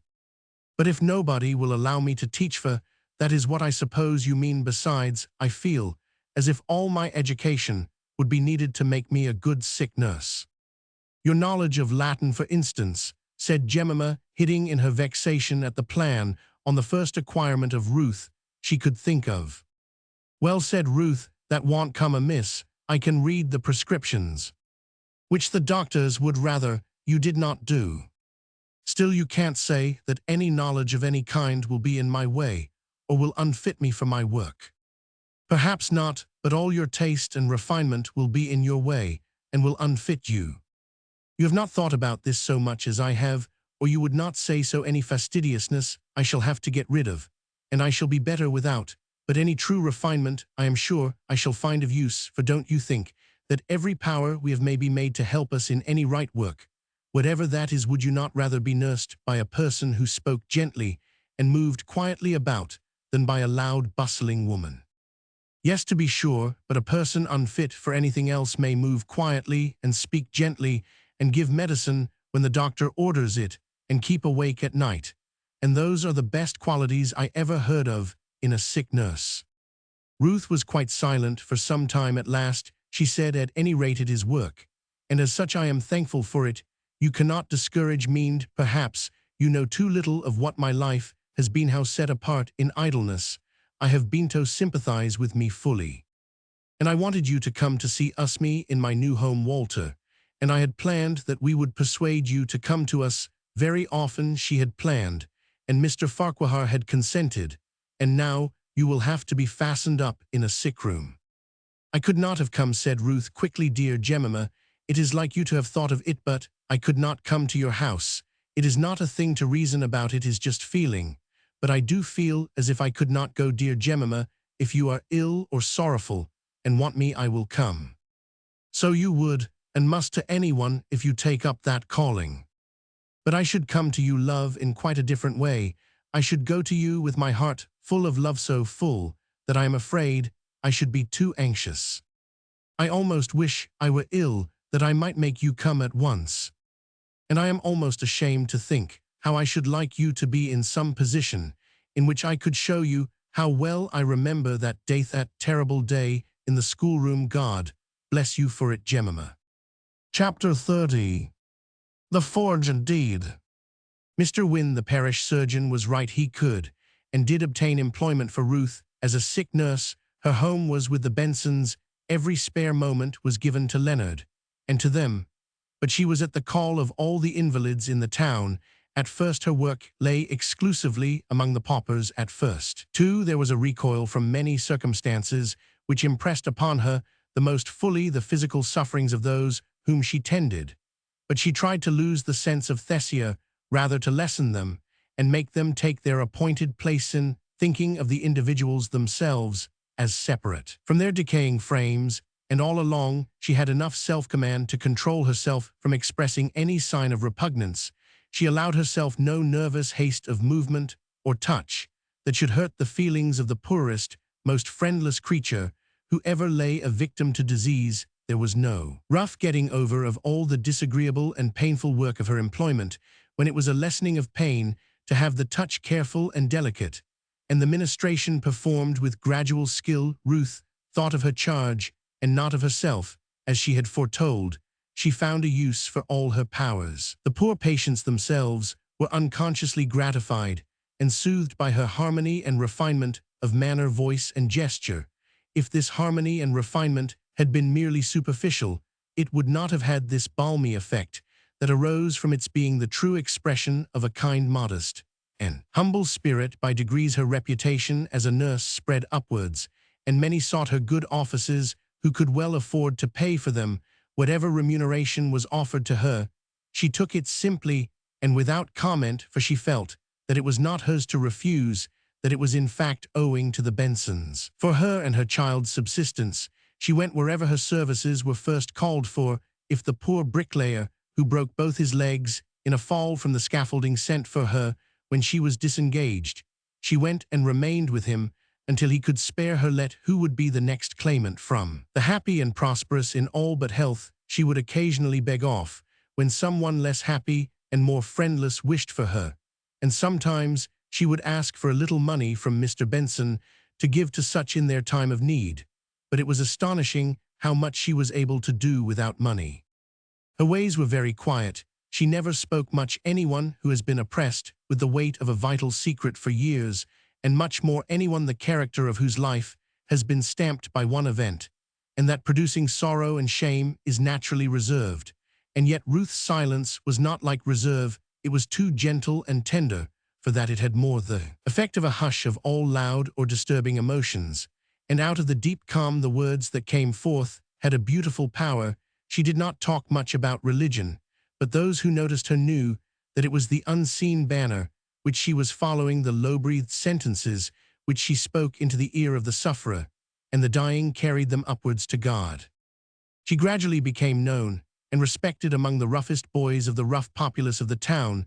They would make way for her when she passed along the streets with more deference than they used to most, for all knew something of the tender care with which she had attended this or that sick person. And besides, she was so often in connection with death that something of the superstitious awe with which the dead were regarded by those rough boys in the midst of their strong life surrounded her. She herself did not feel changed. She felt just as faulty, as far from being what she wanted to be as ever. She best knew how many of her good actions were incomplete and marred with evil. She did not feel much changed from the earliest Ruth. She could remember everything seemed to change, but herself, Mr. and Miss Benson grew old, and Sally grew deaf, and Leonard was shooting up, and Jemima was a mother. She and the distant hills that she saw from her chamber window seemed the only things which were the same as when she first came to Eccleston. As she sat looking out, and taking her fill of solitude, which sometimes was her most thorough rest, as she sat at the attic window, looking abroad, she saw their next-door neighbor carried out to sun himself in his garden. When she first came to Eccleston, this neighbor and his daughter were often seen taking long and regular walks. By and by, his walks became shorter, and the attentive daughter would convoy him home and set out afresh to finish her own of late years. He had only gone out in the garden behind his house, but at first he had walked pretty briskly there by his daughter's help. No, he was carried and placed in a large cushioned easy-chair, his head remaining where it was placed against the pillow, and hardly moving when his kind daughter, who was now middle-aged, brought him the first roses of the summer. This told Ruth of the lapse of life and time. Mr. and Mrs. Farquhar were constant in their attentions, but there was no sign of Mr. Bradshaw ever forgiving the imposition which had been practiced upon him, and Mr. Benson ceased to hope for any renewal of their intercourse. Still, he thought that he must know of all the kind attentions which Jemima paid to them, and of the fond regard which both she and her husband bestowed on Leonard. This latter feeling even went so far that Mr. Farquhar called one day, and with much diffidence begged Mr. Benson to urge Ruth to let him be sent to school at his Mr. Farquhar's expense. Mr. Benson was taken by surprise and hesitated. I do not know, it would be a great advantage in some respects, and yet I doubt whether it would in others. His mother's influence over him is thoroughly good, and I should fear that any thoughtless allusions to his peculiar position might touch the raw spot in his mind. But he is so unusually clever, it seems a shame not to give him all the advantages he can have besides. Does he see much of his mother now? Hardly a day passes without her coming home to be an hour or so with him, even at her busiest times. She says it is her best refreshment, and often, you know, she is disengaged for a week or two, except the occasional services, which she is always rendering to those who need her. Your offer is very tempting, but there is so decidedly another view of the question to be considered that I believe we must refer it to her. With all my heart, don't hurry her to a decision, let her weigh it well. I think she will find the advantages preponderate. I wonder if I might trouble you with a little business, Mr. Farquhar, as you are here. Certainly, I am only too glad to be of any use to you. Why, I see from the report of the Star Life Assurance Company in the Times, which you are so good as to send me, that they have declared a bonus on the shares. Now, it seems strange that I have received no notification of it, and I thought that perhaps it might be lying at your office, as Mr. Bradshaw was the purchaser of the shares, and I have always received the dividends through your firm. Mr. Farquhar took the newspaper and ran his eye over the report. I've no doubt that's the way of it, said he. Some of our clerks have been careless about it, or it may be Richard himself. He is not always the most punctual and exact of mortals, but ill see about it perhaps. After all, it mayn't come for a day or two. They have always such numbers of these circulars to send out. Oh, I am in no hurry about it. I only want to receive it some time before I incur any expenses which the promise of this bonus may tempt me to indulge in. Mr. Farquhar took his leave that evening. There was a long conference, for as it happened Ruth was at home. She was strenuously against the school plan. She could see no advantages that would counterbalance the evil which she dreaded from any school for Leonard, namely that the good opinion and regard of the world would assume too high an importance in his eyes. The very idea seemed to produce in her so much shrinking affright that by mutual consent the subject was dropped, to be taken up again or not according to circumstances. Mr. Farquhar wrote the next morning on Mr. Benson's behalf to the insurance company to inquire about the bonus.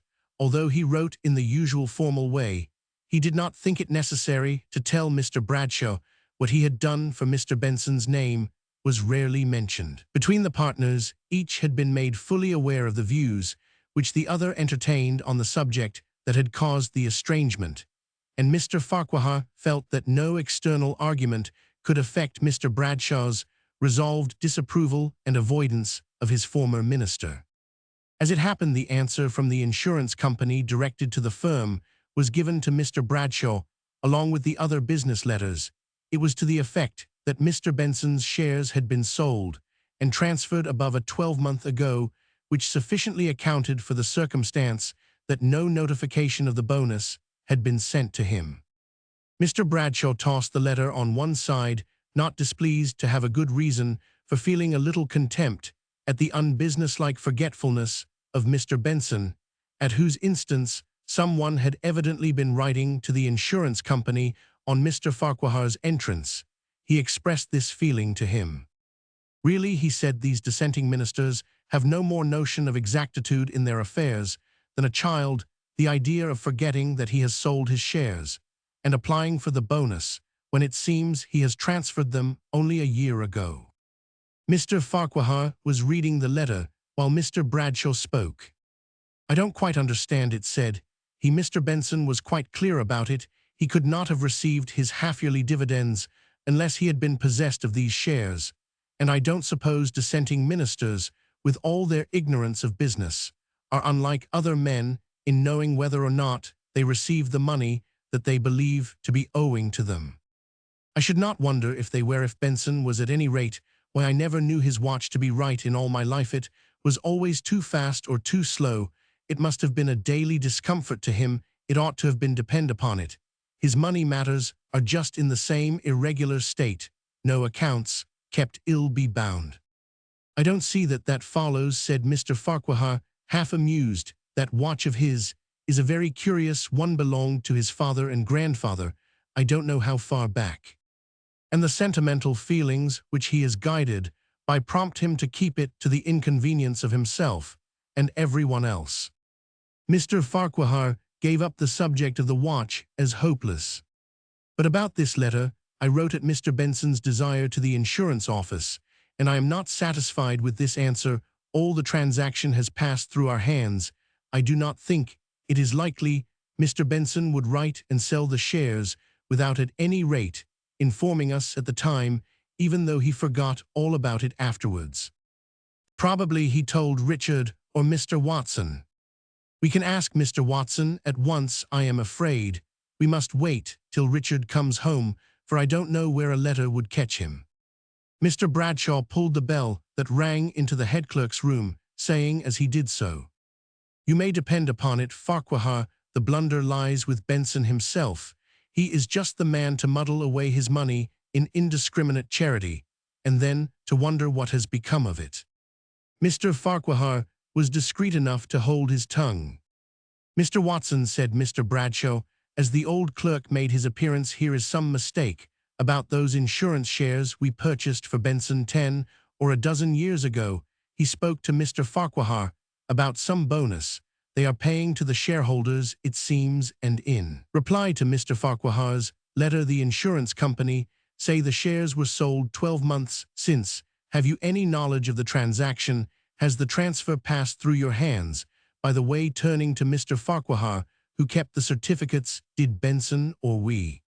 "I really don't know," said Mr. Farquhar. "Perhaps Mr. Watson can tell us." Mr. Watson, meanwhile, was studying the letter. When he had ended it, he took off his spectacles, wiped them, and replacing them, he read it again.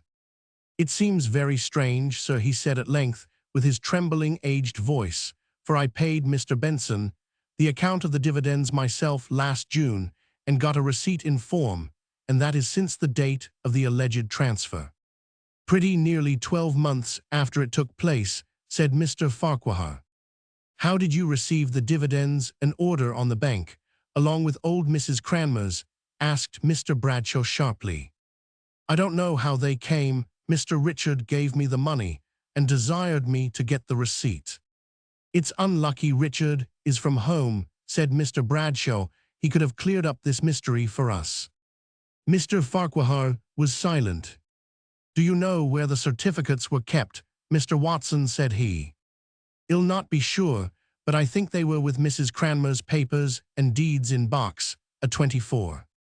I wish old Cranmer would have made any other man his executor. She, too, is always coming with some unreasonable request or other. Mr. Benson's inquiry about his bonus is perfectly reasonable at any rate."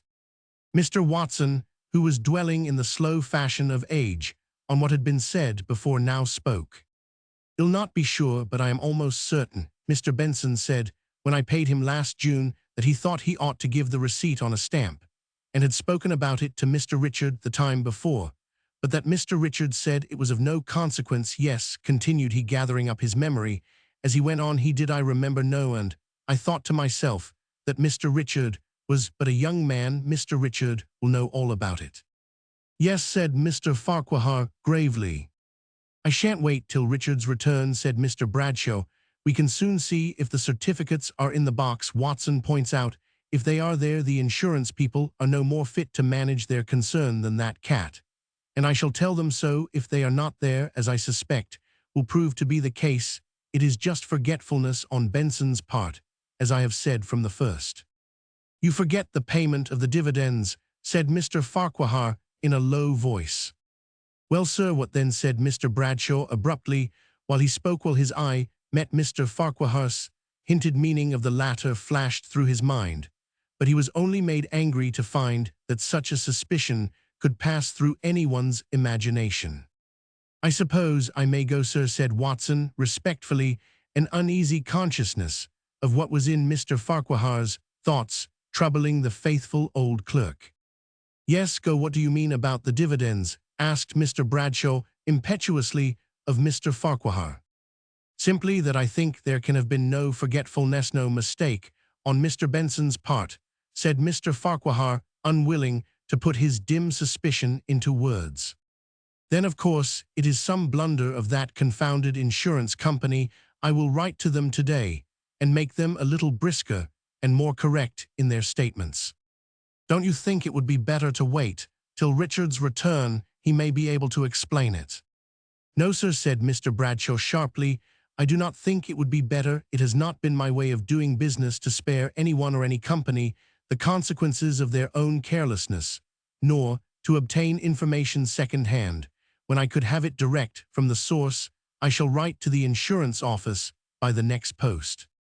Mr. Farquhar saw that any further remonstrance on his part would only aggravate his partner's obstinacy, and besides, it was but a suspicion, an uncomfortable suspicion. It was possible that some of the clerks at the insurance office might have made a mistake. Watson was not sure after all that the certificates had been deposited in box A24, and when he and Mr. Farquhar could not find them there, the old man drew more and yet more back from his first assertion of belief that they had been placed there. Mr. Bradshaw wrote an angry and indignant reproach of carelessness to the insurance company. By the next mail, one of their clerks came down to Eccleston, and having leisurely refreshed himself at the inn and ordered his dinner with care, he walked up to the great warehouse of Bradshaw & Co., and sent in his card with a pencil notification on the part of the Star Insurance Company to Mr. Bradshaw himself. Mr. Bradshaw held the card in his hand for a minute or two without raising his eyes. Then he spoke out loud and firm. "Desire the gentleman to walk up. Stay, I will ring my bell in a minute or two, and then show him upstairs." When the errand boy had closed the door, Mr. Bradshaw went to a cupboard where he usually kept a glass and a bottle of wine, of which he very seldom partook, for he was an abstemious man. He intended now to take a glass, but the bottle was empty, and though there was plenty more to be had for ringing, or even simply going into another room, he would not allow himself to do this. He stood and lectured himself in thought. "After all, I am a fool for once in my life. If the certificates are in no box which I have yet examined, that does not imply they may not be in some one which I have not had time to search. Farquhar would stay so late last night, and even if they are in none of the boxes here, that does not prove." He gave the bell a jerking ring, and it was yet sounding when Mr. Smith, the insurance clerk, entered. The manager of the insurance company had been considerably nettled at the tone of Mr. Bradshaw's letter, and had instructed the clerk to assume some dignity at first in vindicating, as it was well in his power to do, the character of the proceedings of the company, but at the same time he was not to go too far, for the firm of Bradshaw and Co.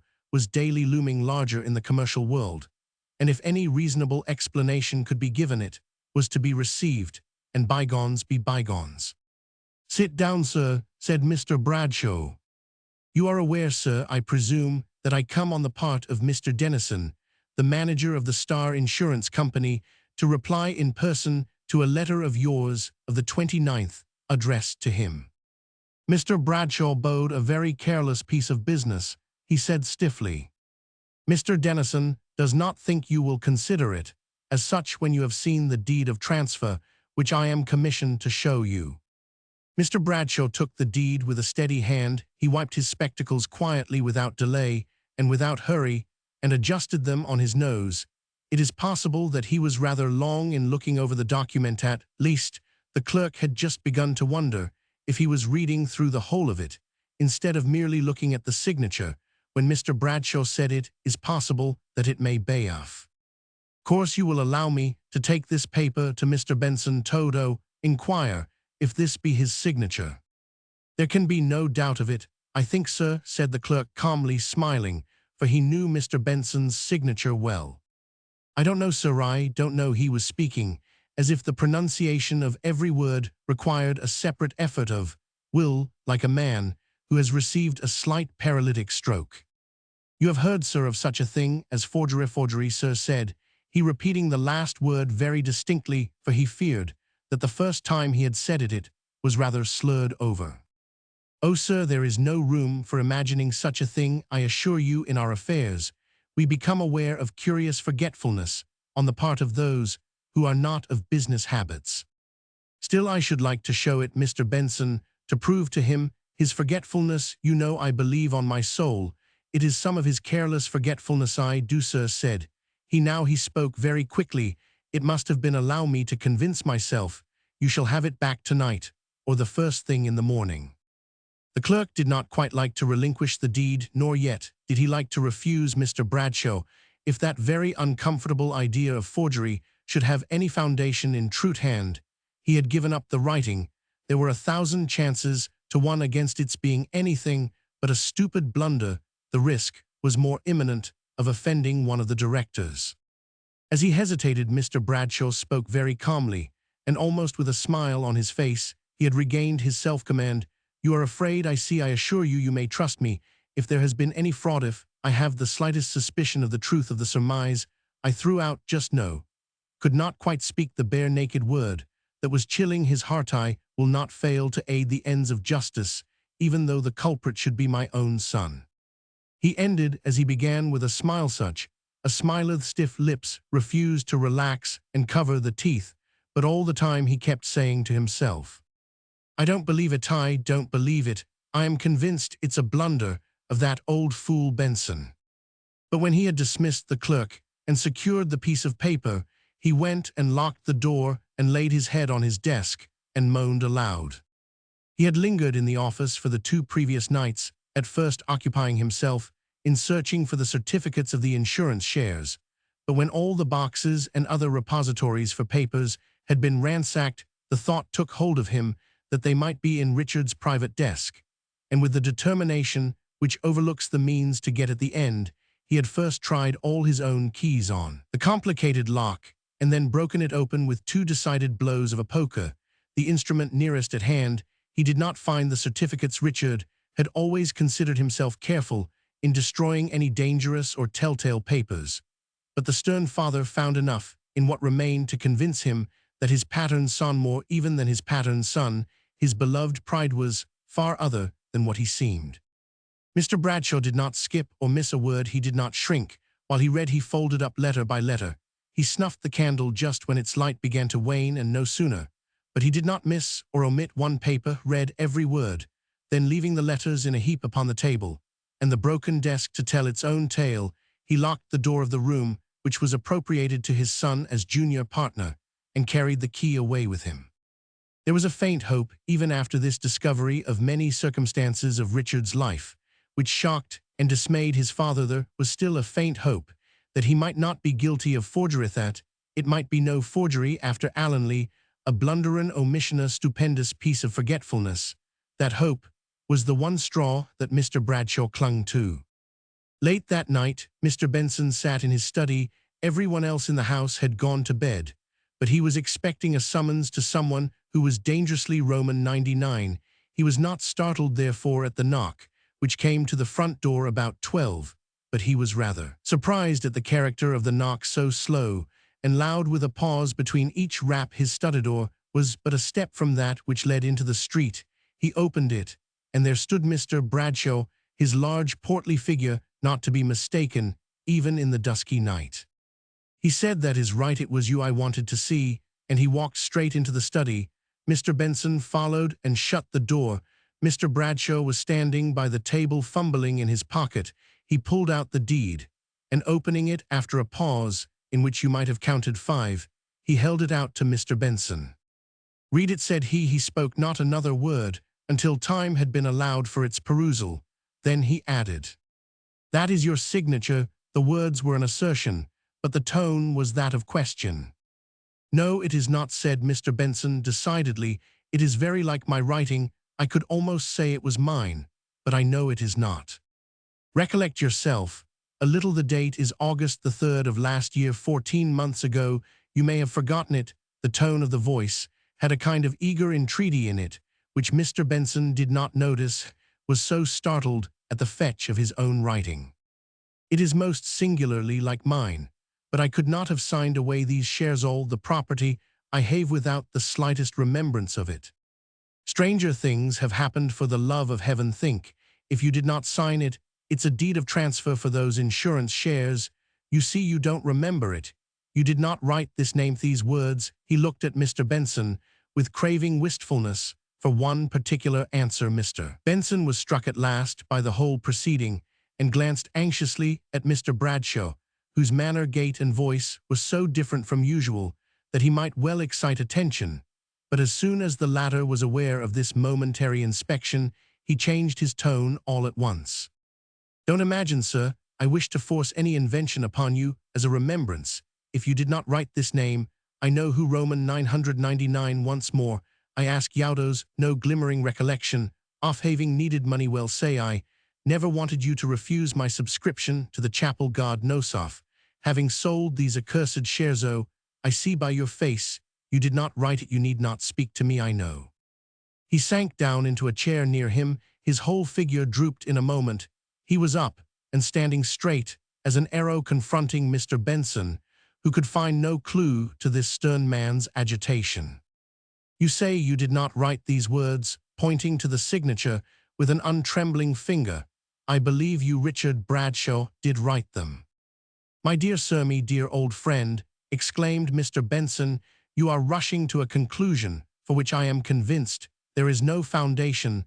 There is no reason to suppose that because—" "There is reason, sir. Do not distress yourself. I am perfectly calm." His stony eyes and immovable face did indeed look rigid. "What we have now to do is to punish the offense. I have not one standard for myself, and those I love, and Mr. Benson, I did love him and another for the rest of the world.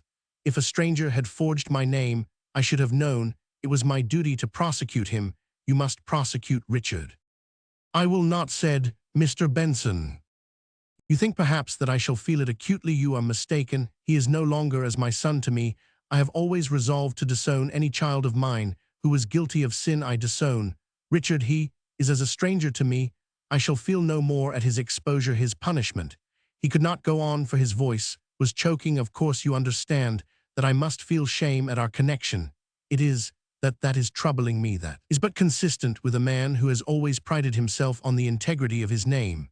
But as for that boy who has been brought up all his life, as I have brought up my children, it must be some innate wickedness, sir.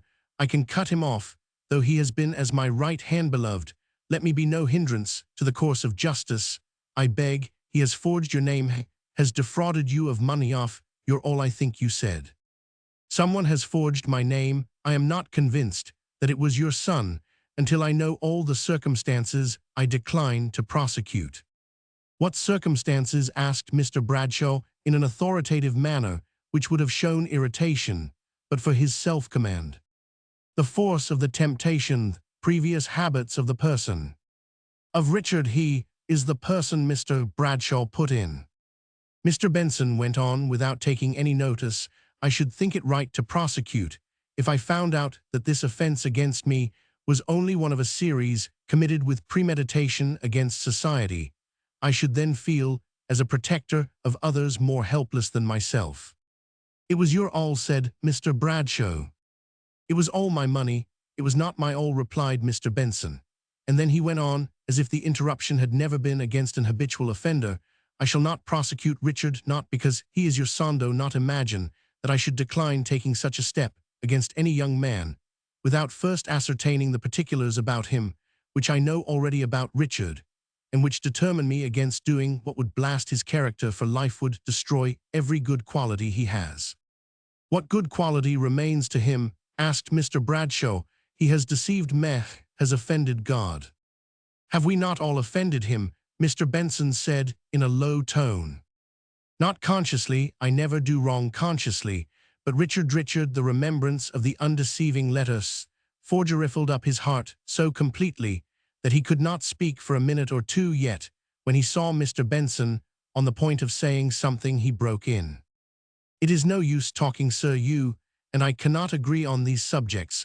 Once more I desire you to prosecute that boy who is no longer a child of mine. Mr. Bradshaw, I shall not prosecute him.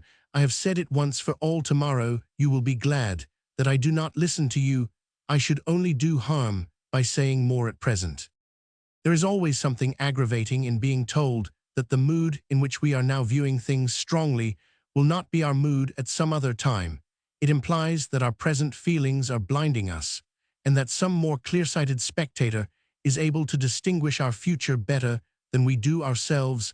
The most shallow person dislikes to be told that anyone can gauge his depth. Mr. Bradshaw was not soothed by this last remark of Mr. Benson's. He stooped down to take up his hat, and begone. Mr. Benson saw his dizzy way of groping, and gave him what he sought for, but he received no word of thanks. Mr. Bradshaw went silently towards the door, but just as he got there, he turned round and said, "If there were more people like me and fewer like you, there would be less evil in the world, sir. It's your sentimentalists that nurse up sin."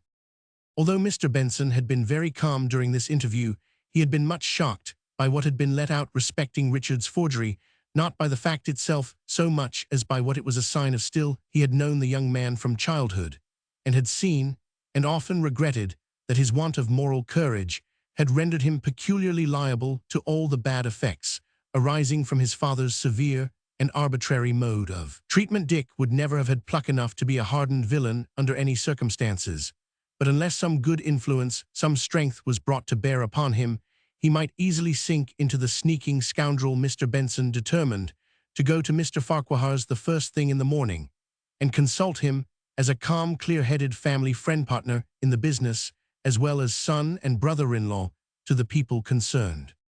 Chapter 31. An accident to the Dover coach.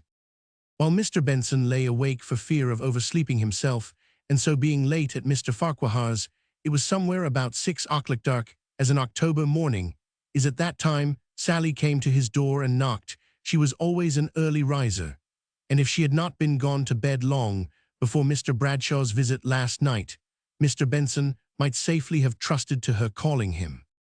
"Here's a woman down below, as must see you directly. Shall be upstairs after me, if you're not down quick." "Is it any one from Clark's?" "No, not it, master," said she through the keyhole.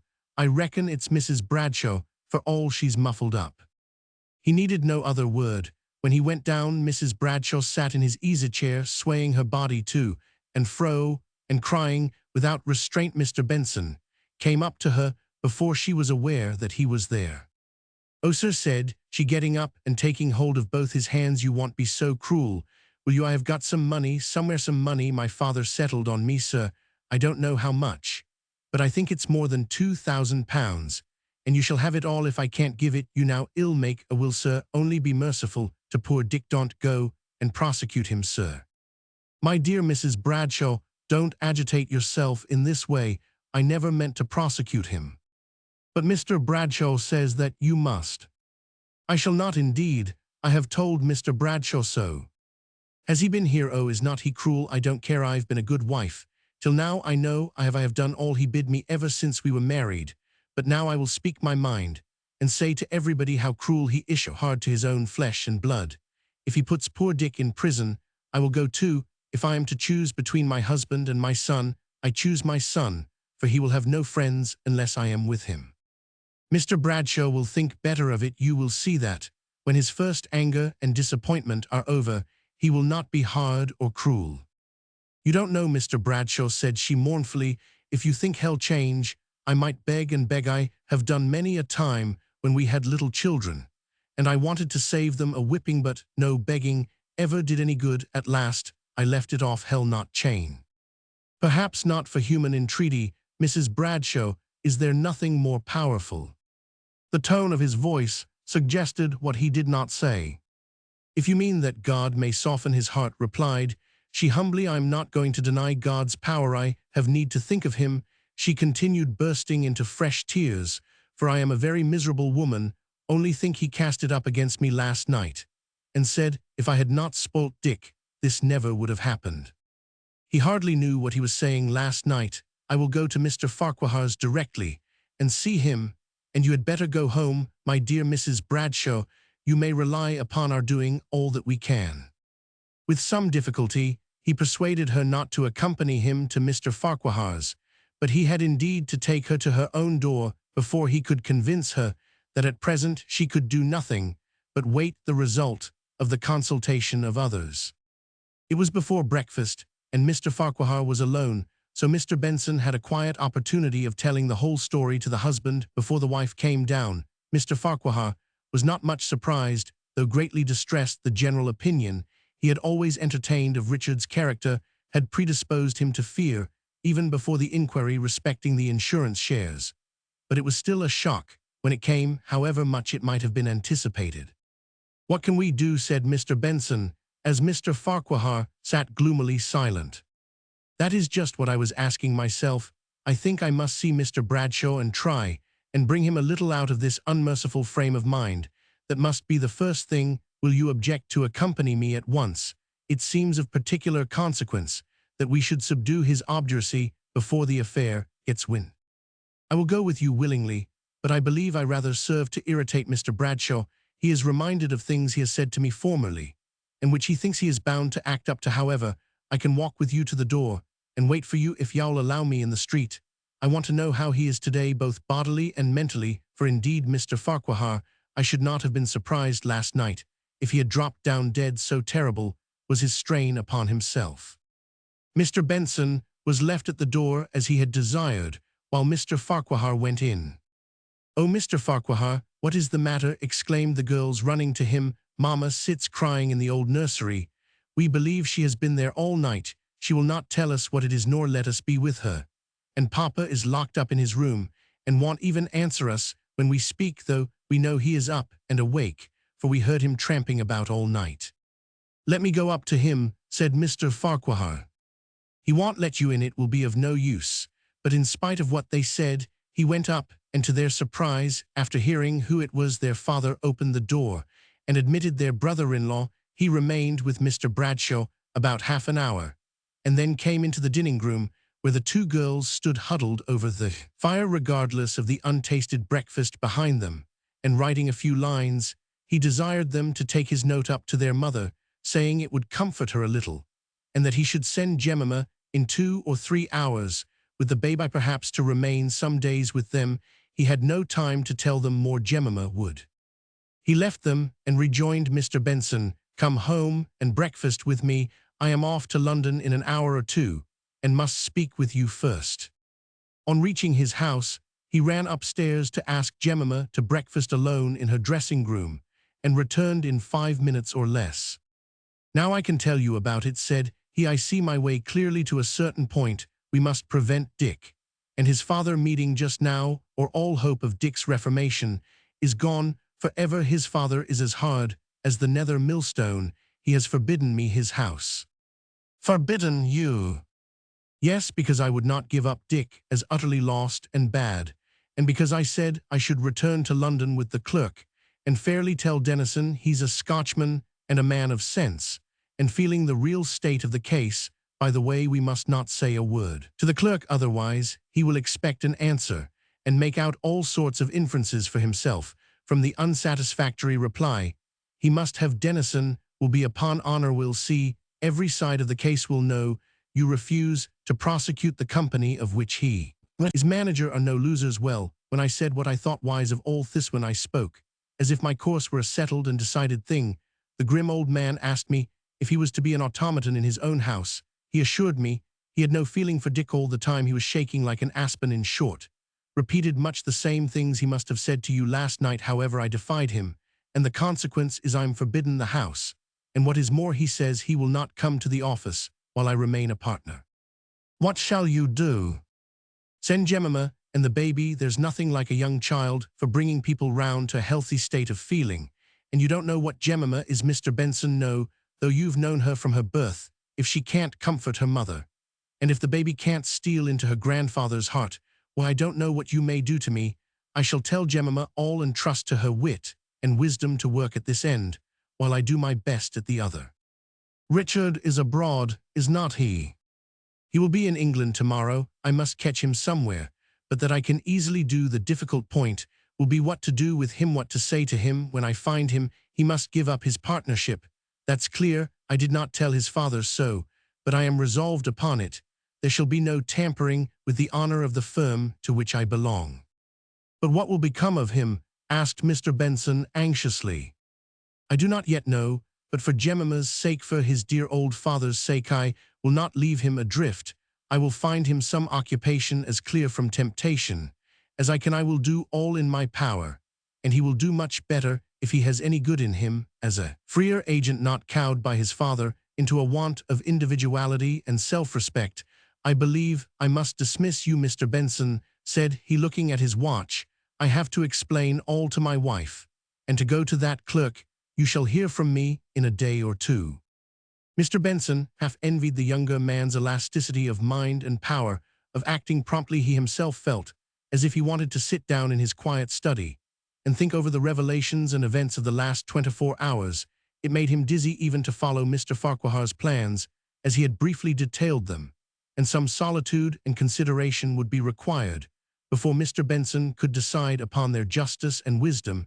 He had been much shocked by the discovery of the overt act of guilt which Richard had perpetrated, low as his opinion of that young man had been for some time, and the consequence was that he felt depressed and unable to rally for the next few days.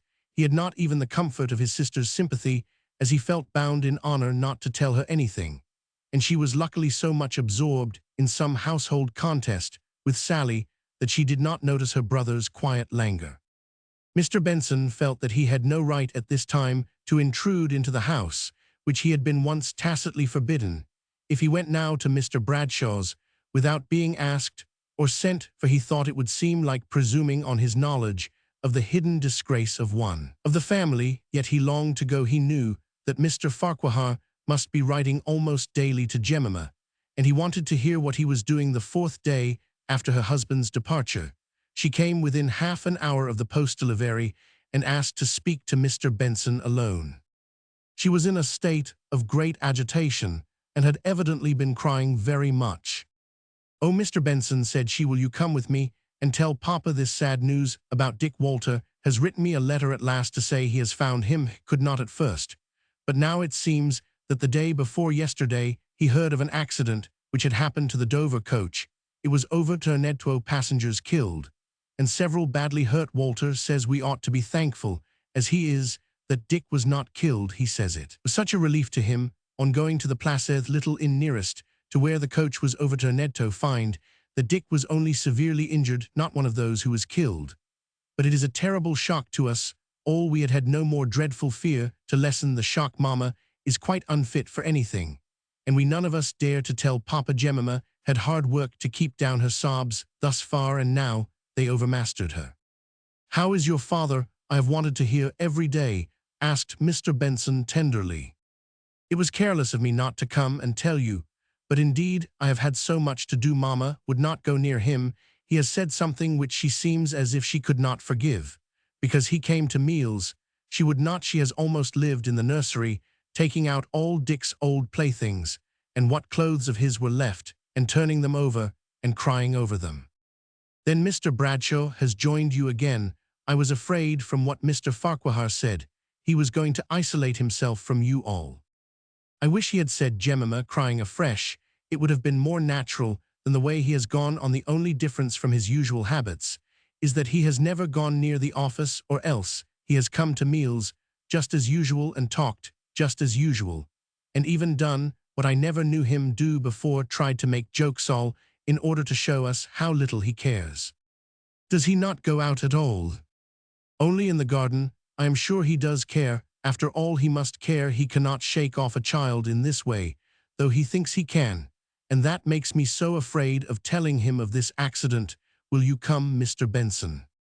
He needed no other word. He went with her, as she rapidly threaded her way through the by-streets. When they reached the house, she went in without knocking, and putting her husband's letter into Mr. Benson's hand, she opened the door of her father's room, and saying, Papa, here is Mr. Benson, left them alone. Mr. Benson felt nervously incapable of knowing what to do or to say. He had surprised Mr. Bradshaw sitting idly over the fire, gazing dreamily into the embers, but he had started up and drawn his chair to the table on seeing his visitor, and after the first necessary words of politeness were over, he seemed to expect him to open the conversation. Mrs. Farquhar has asked me, said Mr. Benson, plunging into the subject with a trembling heart, to tell you about a letter she has received from her husband. He stopped for an instant, for he felt that he did not get nearer the real difficulty, and yet could not tell the best way of approaching it. She need not have given you that trouble. I am aware of the reason of Mr. Farquhar's absence. I entirely disapprove of his conduct. He is regardless of my wishes and disobedient to the commands which, as my son-in-law, I thought he would have felt bound to respect.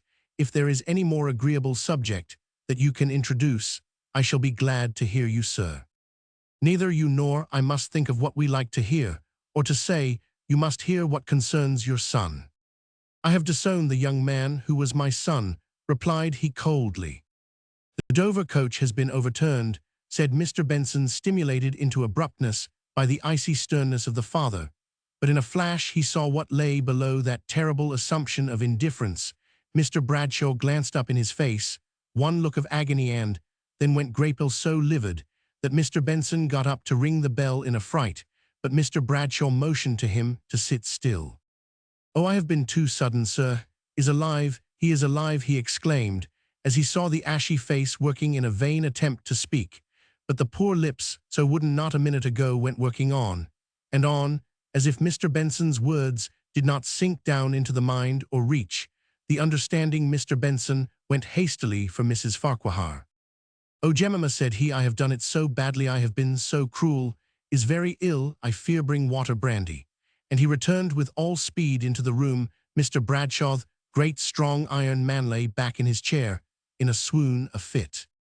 Fetch my mother, Mary, send for the doctor. Elizabeth, said Jemima, rushing to her father. She and Mr. Benson did all in their power to restore him. Mrs. Bradshaw forgot all her vows of estrangement from the dead-like husband, who might never speak to her or hear her again, and bitterly accused herself for every angry word she had spoken against him during these last few miserable days. Before the doctor came, Mr. Bradshaw had opened his eyes and partially rallied. Although he either did not or could not speak, he looked struck down into old age. His eyes were sensible in their expression, but had the dim glaze of many years of life upon them. His lower jaw fell from his upper one, giving a look of melancholy depression to the face, although the lips hid the unclosed teeth. But he answered correctly in monosyllables. It is true, all the questions which the doctor chose to ask, and the medical man was not so much impressed with the serious character of the seizure as the family, who knew all the hidden mystery behind, and had seen their father lie for the first time with the precursor aspect of death upon his face rest. Watching and a little medicine were what the doctor prescribed. It was so slight a prescription for what had appeared to Mr. Benson so serious an attack, that he wished to follow the medical man out of the room to make further inquiries and learn the real opinion which he thought must lurk behind.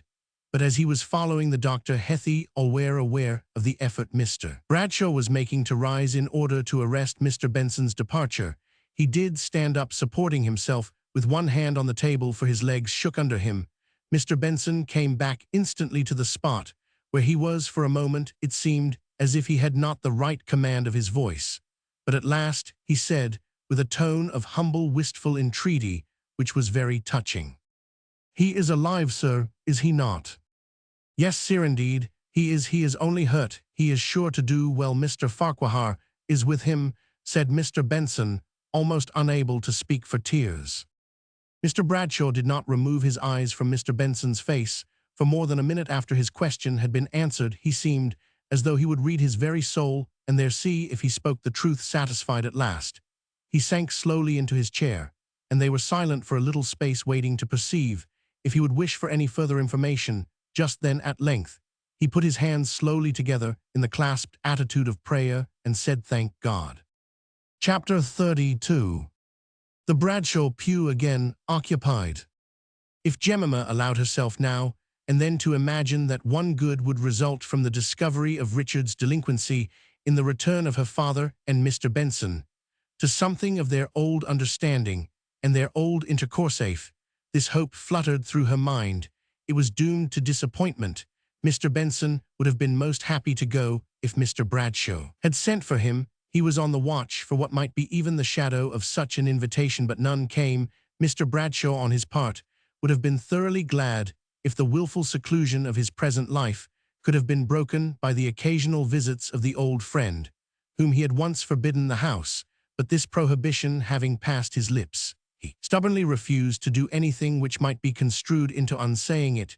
Jemima was for some time in despair of his ever returning to the office, or resuming his old habits of business. He had evidently threatened as much to her husband. All that Jemima could do was to turn a deaf ear to every allusion to this menace, which he threw out from time to time, evidently with a view to see if it had struck deep enough into her husband's mind for him to have repeated it to his wife. If Mr. Farquhar had named it, if it was known only to 2 or 3 to have been, but for one half or even his resolution, Mr. Bradshaw could have adhered to it without any other reason than the maintenance of what he called consistency, but which was in fact doggedness. Jemima was often thankful that her mother was absent and gone to nurse her son. If she had been at home, she would have entreated and implored her husband to fall back into his usual habits, and would have shown such a dread of his being as good as his word that he would have been compelled to adhere to it by the very consequence. Affixed to it, Mr. Farquhar had hard work, as it was in passing rapidly enough between the 2 places, attending to his business at Eccleston, and deciding, comforting, and earnestly talking in Richard's sick room.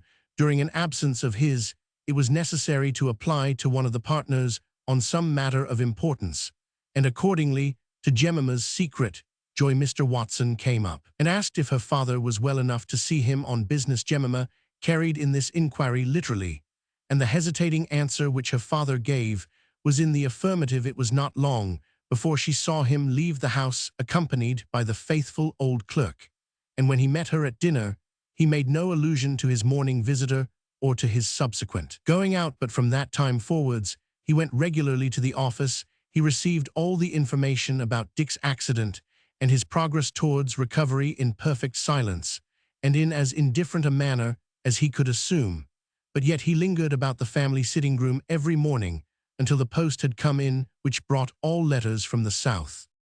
When Mr. Farquhar at last returned to bring the news of Dick's perfect convalescence, he resolved to tell Mr. Bradshaw all that he had done and arranged for his son's future career. But as Mr. Farquhar told Mr. Benson afterwards, he could not really say if Mr. Bradshaw had attended to one word that he said. "Rely upon it," said Mr. Benson, "he has not only attended to it, but treasured up every expression you have used." Well, I tried to get some opinion or sign of emotion out of him. I had not much hope of the latter, I must own, but I thought he would have said whether I had done wisely or not in procuring that Glasgow situation for Dick, that he would perhaps have been indignant at my ousting him from the partnership so entirely on my own responsibility. How did Richard take it? Oh, nothing could exceed his penitence if one had never heard of the proverb, when the devil was sick, the devil, a monk, would be. I should have had greater faith in him, or if he had had more strength of character to begin with, or more reality, and less outward appearance of good principle instilled into him. However, this Glasgow situation is the very thing clear, defined duties, no great trust reposed in him, a kind and watchful head, and introductions to a better class of associates than I fancy he has ever been thrown amongst before, for you know Mr. Bradshaw dreaded all intimacies for his son, and wanted him to eschew all society beyond his own family, would never allow him to ask a friend home. Really, when I think of the unnatural life Mr. Bradshaw expected him to lead, I get into charity with him, and have hopes. By the way, have you ever succeeded in persuading his mother to send Leonard to school? He may run the same risk from isolation as Dick, not be able to choose his companions wisely when he grows up, but be too much overcome by the excitement of society to be very discreet as to who are his associates. Have you spoken to her about my plan?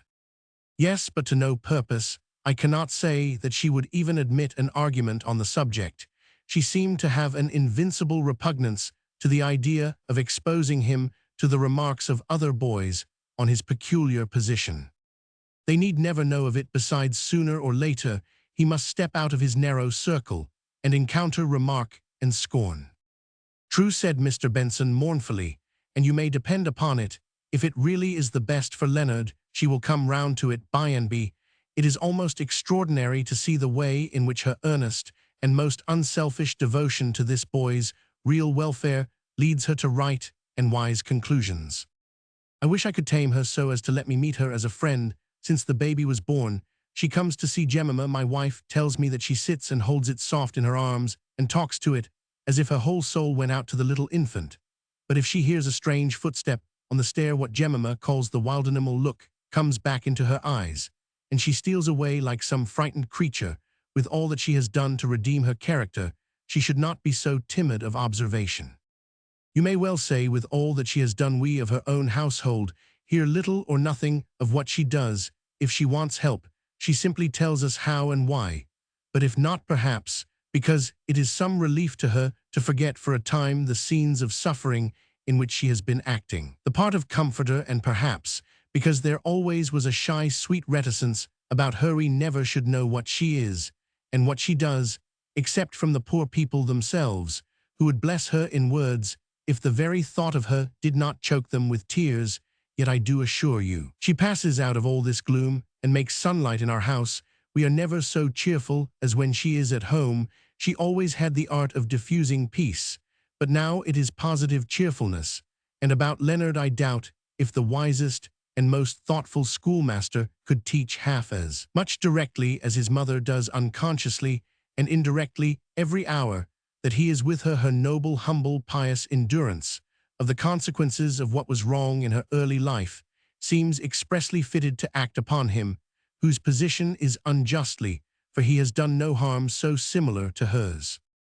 Well, I suppose we must leave it alone. For the present you will think me a hard, practical man when I own to you that all I expect from Leonard's remaining a homebird is that with such a mother it will do him no harm. At any rate, remember, my offer is the same for a year, 12 years hence, as now. What does she look forward to making him into finally? I don't know. The wonder comes into my mind sometimes, but never into hers. I think it is part of her character, part perhaps of that which made her what she was, that she never looks forward and seldom back. The present is enough for her. And so the conversation ended. When Mr. Benson repeated the substance of it to his sister, she mused a while, breaking out into an occasional whistle, although she had cured herself of this habit in a great measure, and at last she said, "Now, do you know, I never liked poor Dick, and yet I am angry with Mr. Farquhar for getting him out of the partnership in such a summary way. I can't get over it, even though he has offered to send Leonard to school, and here he's reigning Lord Paramount at the office, as if you Thurston weren't as well able to teach him as any schoolmaster in England. But I should not mind that affront if I were not sorry to think of Dick, though I never could abide him labouring away in Glasgow for a petty salary of nobody knows how little, while Mr. Farquhar is taking halves instead of thirds of the profits here. But her brother could not tell her, and even Jemima did not know till long afterwards that the portion of income which would have been Dick's as a junior partner, if he had remained in the business, was carefully laid aside for him by Mr. Farquhar to be delivered up with all its accumulated interest, when the prodigal should have proved his penitence by his conduct. When Ruth had no call upon her time, it was indeed a holiday at Chapel House. She threw off as much as she could of the care and the sadness in which she had been sharing, and returned fresh and helpful, ready to go about in her soft, quiet way, and fill up every measure of service, and heap it with the fragrance of her own sweet nature. The delicate mending that the elder women could no longer see to do was put by for Ruth's swift and nimble fingers. The occasional copying or patient writing to dictation that gave rest to Mr. Benson's weary spine was done by her with sunny alacrity. But most of all, Leonard's heart rejoiced when his mother came home. Then came the quiet confidences, the tender exchange of love, the happy walks, from which he returned stronger and stronger, going from strength to strength as his mother led the way. It was well, as they saw now, that the great shock of the disclosure had taken place, when at Roman 999, she for her part wondered at her own cowardliness in having even striven to keep back the truth from her child, truth that was so certain to be made clear sooner or later, and which it was only owing to God's mercy that she was alive to encounter with him, and by so encountering shield and give him good courage. Moreover, in her secret heart, she was thankful that all occurred while he was yet too young to have much curiosity as to his father. If an unsatisfied feeling of this kind occasionally stole into his mind, at any rate, she never heard any expression of it, for the past was a sealed book between them. And so, in the bright strength of good endeavor, the days went on and grew again to months and years.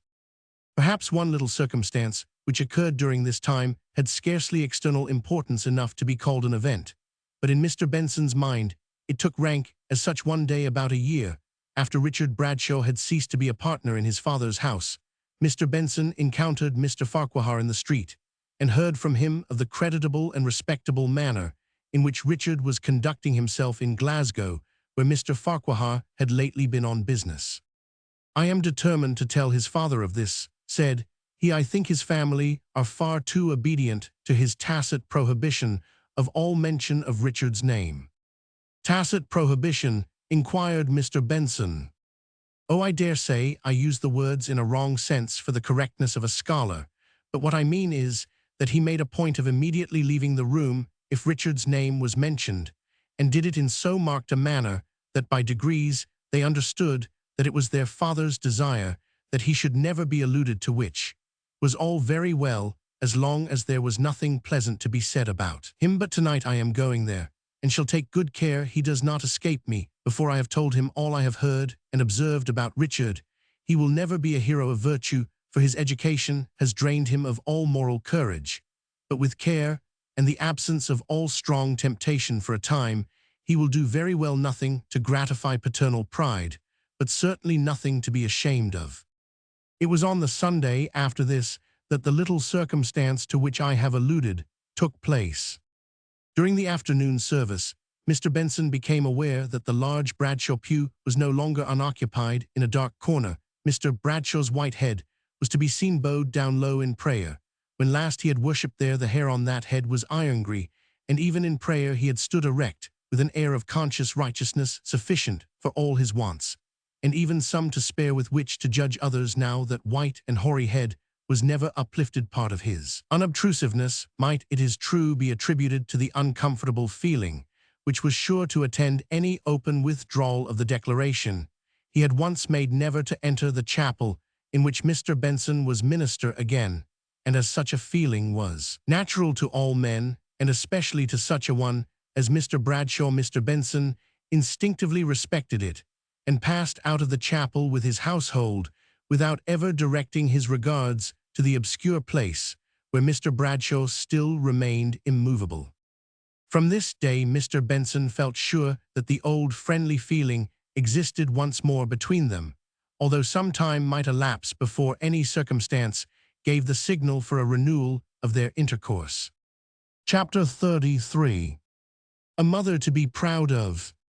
Old people tell of certain years when typhus fever swept over the country like a pestilence, years that bring back the remembrance of deep sorrow, refusing to be comforted to many a household, in which those whose beloved passed through the fiery time unscathed shrink from recalling, for great and tremulous was the anxiety miserable, the constant watching for evil symptoms, and beyond the threshold of home a dense cloud of depression hung over society at large. It seemed as if the alarm was proportionate to the previous lightheartedness of fancied security, and, indeed, it was so, for since the days of King Belshazzar, the solemn decrees of doom have ever seemed most terrible when they awe into silence the merry revelers of life. So it was this year to which I come in the progress of my story. The summer had been unusually gorgeous. Some had complained of the steaming heat, but others had pointed to the lush vegetation, which was profuse and luxuriant. The early autumn was wet and cold, but people did not regard it in contemplation of some proud rejoicing of the nation which filled every newspaper and gave food to every tongue in Eccleston. These rejoicings were greater than in most places, for, by the national triumph of arms, it was supposed that a new market for the staple manufacture of the place would be opened, and so the trade, which had for a year or two been languishing, would now revive with redoubled vigor. Besides these legitimate causes of good spirits, there was the rank excitement of a coming election, in consequence of Mr. Don having accepted a government office procured for him by one of his influential relations.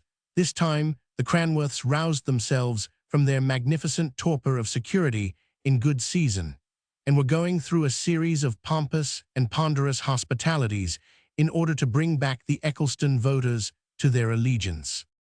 While the town was full of these subjects, by turns thinking and speaking of the great revival of Tradno, of the chances of the election, as yet some weeks distant of the balls at Cranworth Court, in which Mr. Cranworth had danced with all the belles of the hypocrisy of Eccleston, there came creeping in hidden, slimy courses the terrible fever, that fever which is never utterly banished from the sad haunts of vice and misery, but lives in such darkness like a wild beast in the recesses of his den. It had begun in the low Irish lodging-houses, but there it was so common, it excited little attention. The poor creatures died almost without the attendance of the unwarned medical men, who received their first notice of the spreading plague from the Roman Catholic priests. Before the medical men of Eccleston had had time to meet together and consult, and compare the knowledge of the fever which they had severally gained, it had, like the blaze of a fire, which had long smouldered, burst forth in many places at Onsennott, merely among the loose living and vicious, but among the decently poor, nay, even among the well-to-do and respectable, and to add to the horror, like all similar pestilences, its course was most rapid at first, and was fatal in the great majority of cases. From the beginning there was a cry, and then a deep silence, and then rose the long wail of the survivors. A portion of the infirmary of the town was added to that already set apart for a fever ward. The smitten were carried thither at once, whenever it was possible, in order to prevent the spread of infection. And on that Lazar house was concentrated all the medical skill and force of the place. But when one of the physicians had died, in consequence of his attendance to him, the customary staff of matrons and nurses had been swept off in 2 days, and the nurses belonging to the infirmary had shrunk from being drafted into the pestilential fever ward when high wages had failed to tempt any to what in their panic they considered as certain death. When the doctors stood aghast at the swift mortality among the untended sufferers, who were dependent only on the care of the most ignorant hirelings, too brutal to recognize the solemnity of death. All this had happened within a week. From the first acknowledgment of the presence of the plague, Ruth came one day with a quieter step than usual into Mr. Benson's study, and told him she wanted to speak to him for a few minutes. "To be sure, my dear, sit down," said he, for she was standing and leaning her head against the chimney-piece, idly gazing into the fire. She went on standing there, as if she had not heard his words, and it was a few moments before she began to speak. Then she said, "I want to tell you that I have been this morning, and offered myself as matron to the fever ward. While it is so full, they have accepted me, and I am going this evening." "Oh, Ruth, I feared this. I saw your look this morning, as we spoke of this terrible illness." "Why do you say fear, Mr. Benson? You yourself have been with John Harrison and old Betty, and many others, I dare say, of whom we have not heard. But this is so different in such poisoned air, among such malignant cases. Have you thought and weighed it enough, Ruth? She was quite still for a moment, but her eyes grew full of tears at last. She said very softly, with a kind of still solemnity, "Yes, I have thought and I have weighed, but through the very midst of all my fears and thoughts, I have felt that I must go." The remembrance of Leonard was present in both their minds, but for a few moments longer they neither of them spoke. Then Ruth said, "I believe I have no fear. That is a great preservative, they say. At any rate, if I have a little natural shrinking, it is quite gone when I remember that I am in God's hands." "Oh," Mr. Benson continued, she breaking out into the irrepressible tears, Leonard. And now it was his turn to speak out the brave words of faith. Poor mother," said he, "be of good heart. He too is in God's hands. Think what a flash of time only will separate you from him if you should die in this work. But Hebat Height will belong to him, Mr. Benson. He will be alone. No, Ruth, he will not guard, and all good men will watch over him. But if you cannot still this agony of fear as to what will become of him, you ought not to go. Such tremulous passion will predispose you to take the fever." "I will not be afraid," she replied, lifting up her face, over which a bright light shone, as of God's radiance. "I am not afraid for myself. I will not be so for my darling." After a little pause, they began to arrange the manner of her going, and to speak of the length of time that she might be absent on her temporary duties. In talking of her return, they assumed it to be certain, although the exact time when was to them unknown, and would be dependent entirely on the duration of the fever. But not the less in their secret hearts did they feel where alone the issue lay. Ruth was to communicate with Leonard and Miss Faith through Mr. Benson alone, who insisted on his determination to go every evening to the hospital to learn the proceedings of the day and the state of Ruth's health. "It is not alone on your account, my dear. There may be many sick people of whom, if I can give no other comfort, I can take intelligence to their friends." All was settled with grave composure, yet still Ruth lingered, as if nerving herself up for some effort. At length, she said, with a faint smile upon her pale face, "I believe I am a great coward. I stand here talking because I dread to tell Leonard." "You must not think of it," exclaimed he. "Leave it to me. It is sure to unnerve you." "I must think of it. I shall have self-control enough in a minute to do it. Come, Lido, speak hopefully, for only think," continued she, smiling through the tears that would gather in her eyes, "what a comfort the remembrance of the last few words may be to the poor fellow if the words were choked." But she smiled bravely on. "No," said she, "that must be done. But perhaps you will spare me one thing. Will you tell Aunt Faith? I suppose I am very weak, but knowing that I must go and not knowing what may be the end, I feel as if I could not bear to resist her entreaties just at last. Will you tell her, sir, while I go to Leonard?" Silently he consented, and the two rose up and came forth calm and serene, and calmly and gently did Ruth tell her boy of her purpose, not daring even to use any unaccustomed tenderness of voice or gesture, lest by so doing she should alarm him unnecessarily. As to the result, she spoke hopefully, and bade him be of good courage, and he caught her bravery, though his poor boy had root rather in his ignorance of the actual imminent danger than in her deep faith. When he had gone down, Ruth began to arrange her dress. When she came downstairs, she went into the old familiar garden and gathered a nosegay of the last lingering autumn flowers, a few roses and the like. Mr. Benson had tutored his sister well, and although Miss Faith's face was swollen with crying, she spoke with almost exaggerated cheerfulness to Ruth. Indeed, as they all stood at the front door making believe to have careless nothings to say, just as at an ordinary leave-taking, you would not have guessed the strained chords of feeling there were in each heart. They lingered on the last rays of the setting sun falling on the group. Ruth, once or twice, had roused herself to the pitch of saying goodbye, but when her eye fell on Leonard, she was forced to hide the quivering of her lips and conceal her trembling mouth amid the bunch of roses.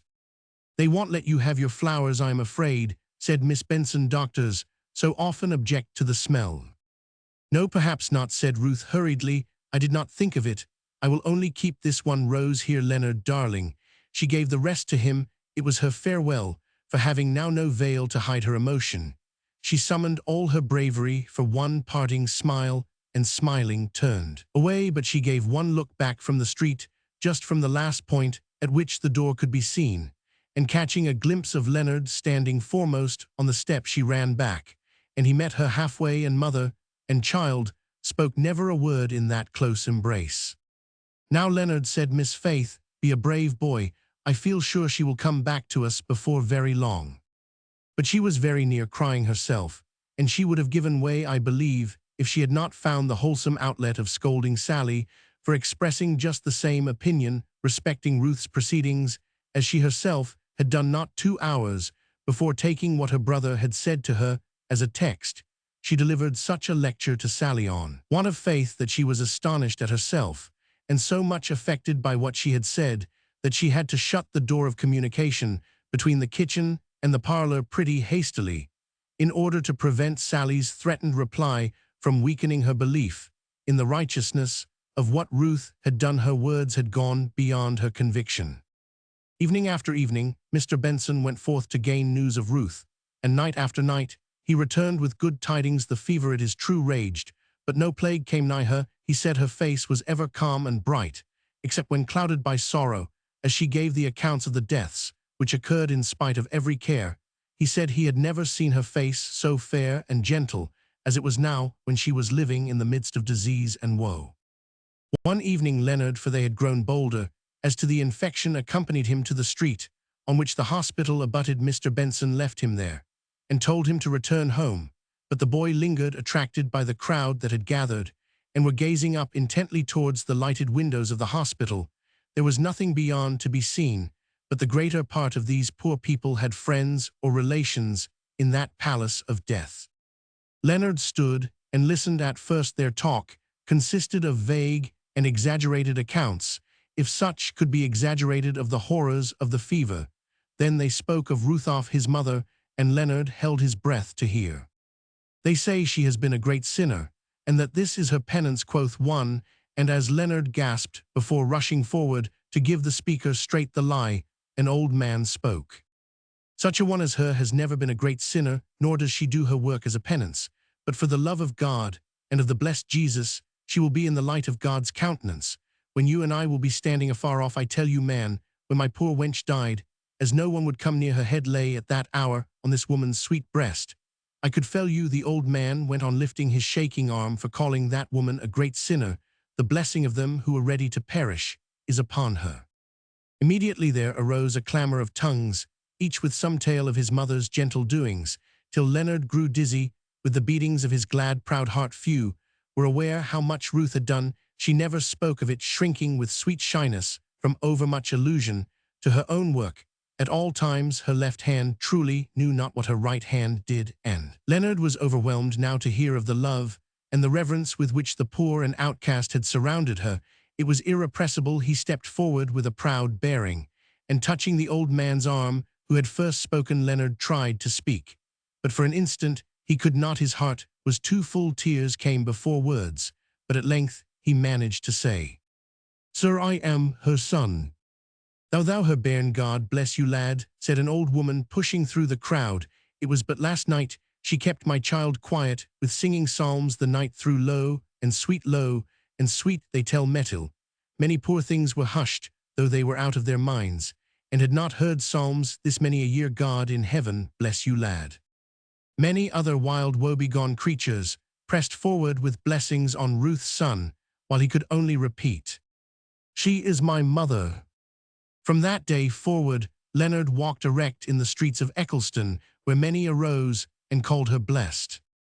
After some weeks, the virulence of the fever abated, and the general panic subsided. Indeed, a kind of foolhardiness succeeded, to be sure, in some instances. The panic still held possession of individuals to an exaggerated extent, but the number of patients in the hospital was rapidly diminishing, and for money those were to be found who could supply Ruth's place.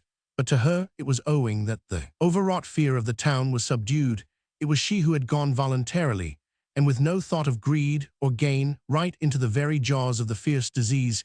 she bade the inmates of the hospital farewell, and after carefully submitting herself to the purification recommended by Mr. Davis, the principal surgeon of the place, who had always attended Leonard, she returned to Mr. Benson's just at gloaming time.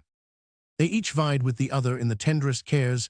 They hastened tea, they wheeled the sofa to the fire, they made her lie down, and to all she submitted with the docility of a child.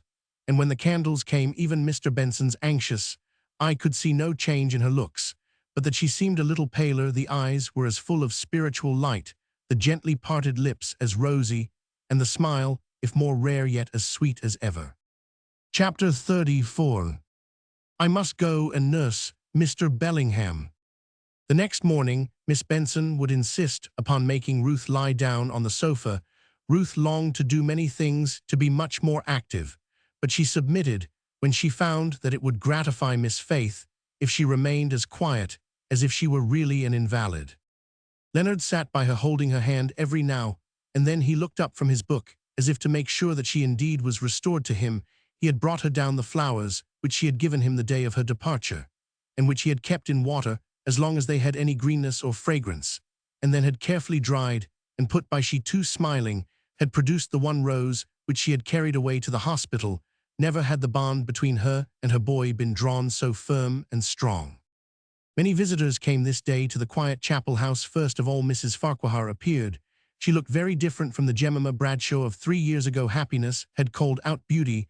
The coloring of her face was lovely and vivid, as that of an autumn day. Her barred lips scarce closed over the short white teeth for her smiles, and her large dark eyes glowed and sparkled with daily happiness.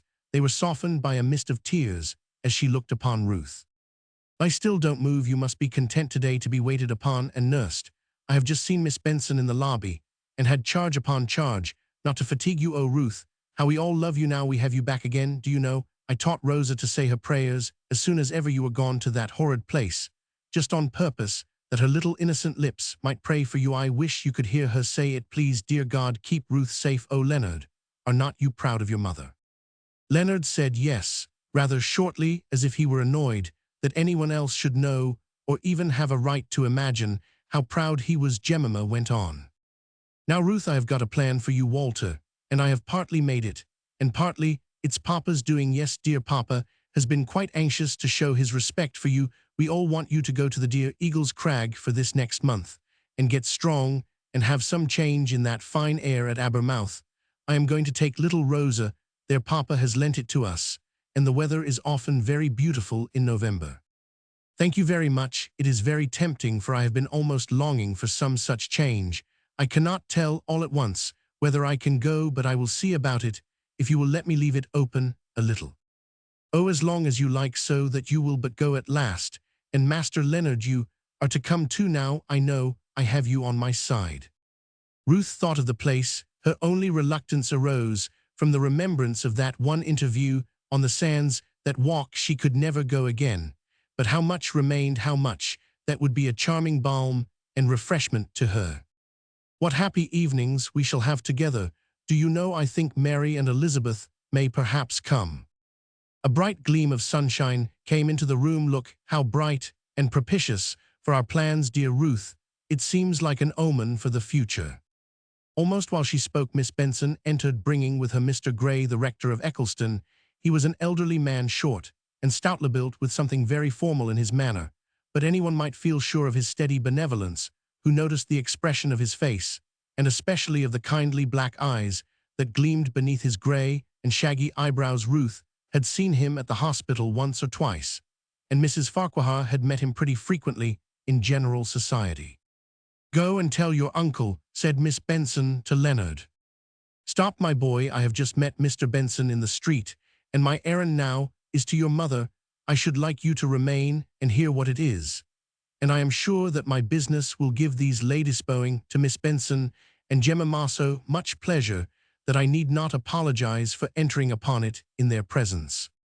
He pulled out his double eyeglass, saying with a grave smile, "You ran away from us yesterday so quietly and cunningly, Mrs. Denby, that you were perhaps not aware that the board was sitting at that very time, and trying to form a vote sufficiently expressive of our gratitude to you as chairman. They requested me to present you with this letter, which I shall have the pleasure of reading."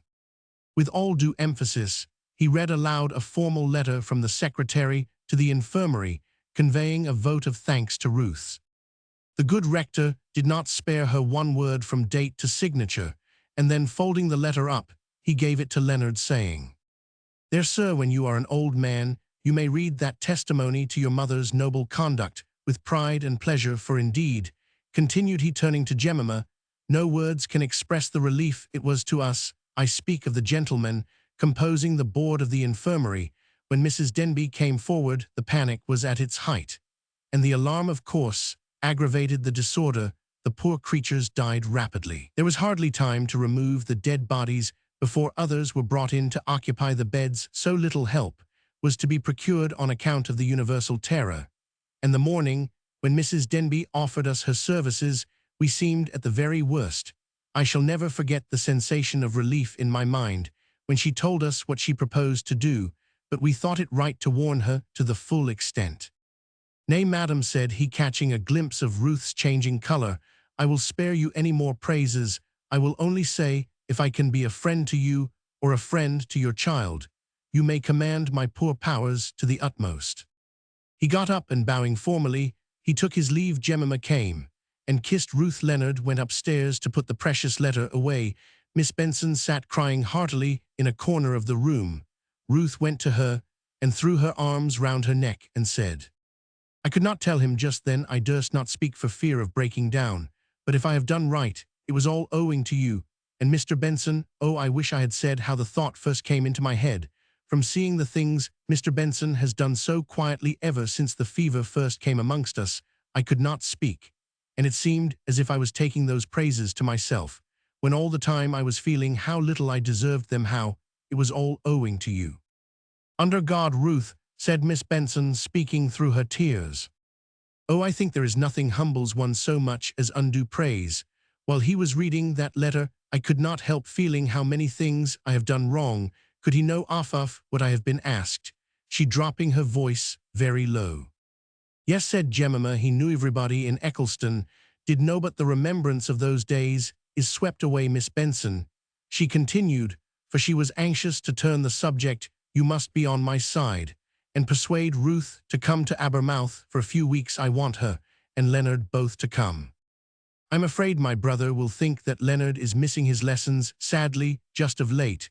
We could not wonder that the poor child's heart was so full, but he must make haste and get on all the more for his idleness." Miss Benson piqued herself on being a disciplinarian. "Oh, as for lessons, Walter is so very anxious that you should give way to his superior wisdom, Ruth, and let Leonard go to school. He will send him to any school you fix upon according to the mode of life you plan for him." "I have no plan," said Ruth. "I have no means of planning. All I can do is to try and make him ready for anything."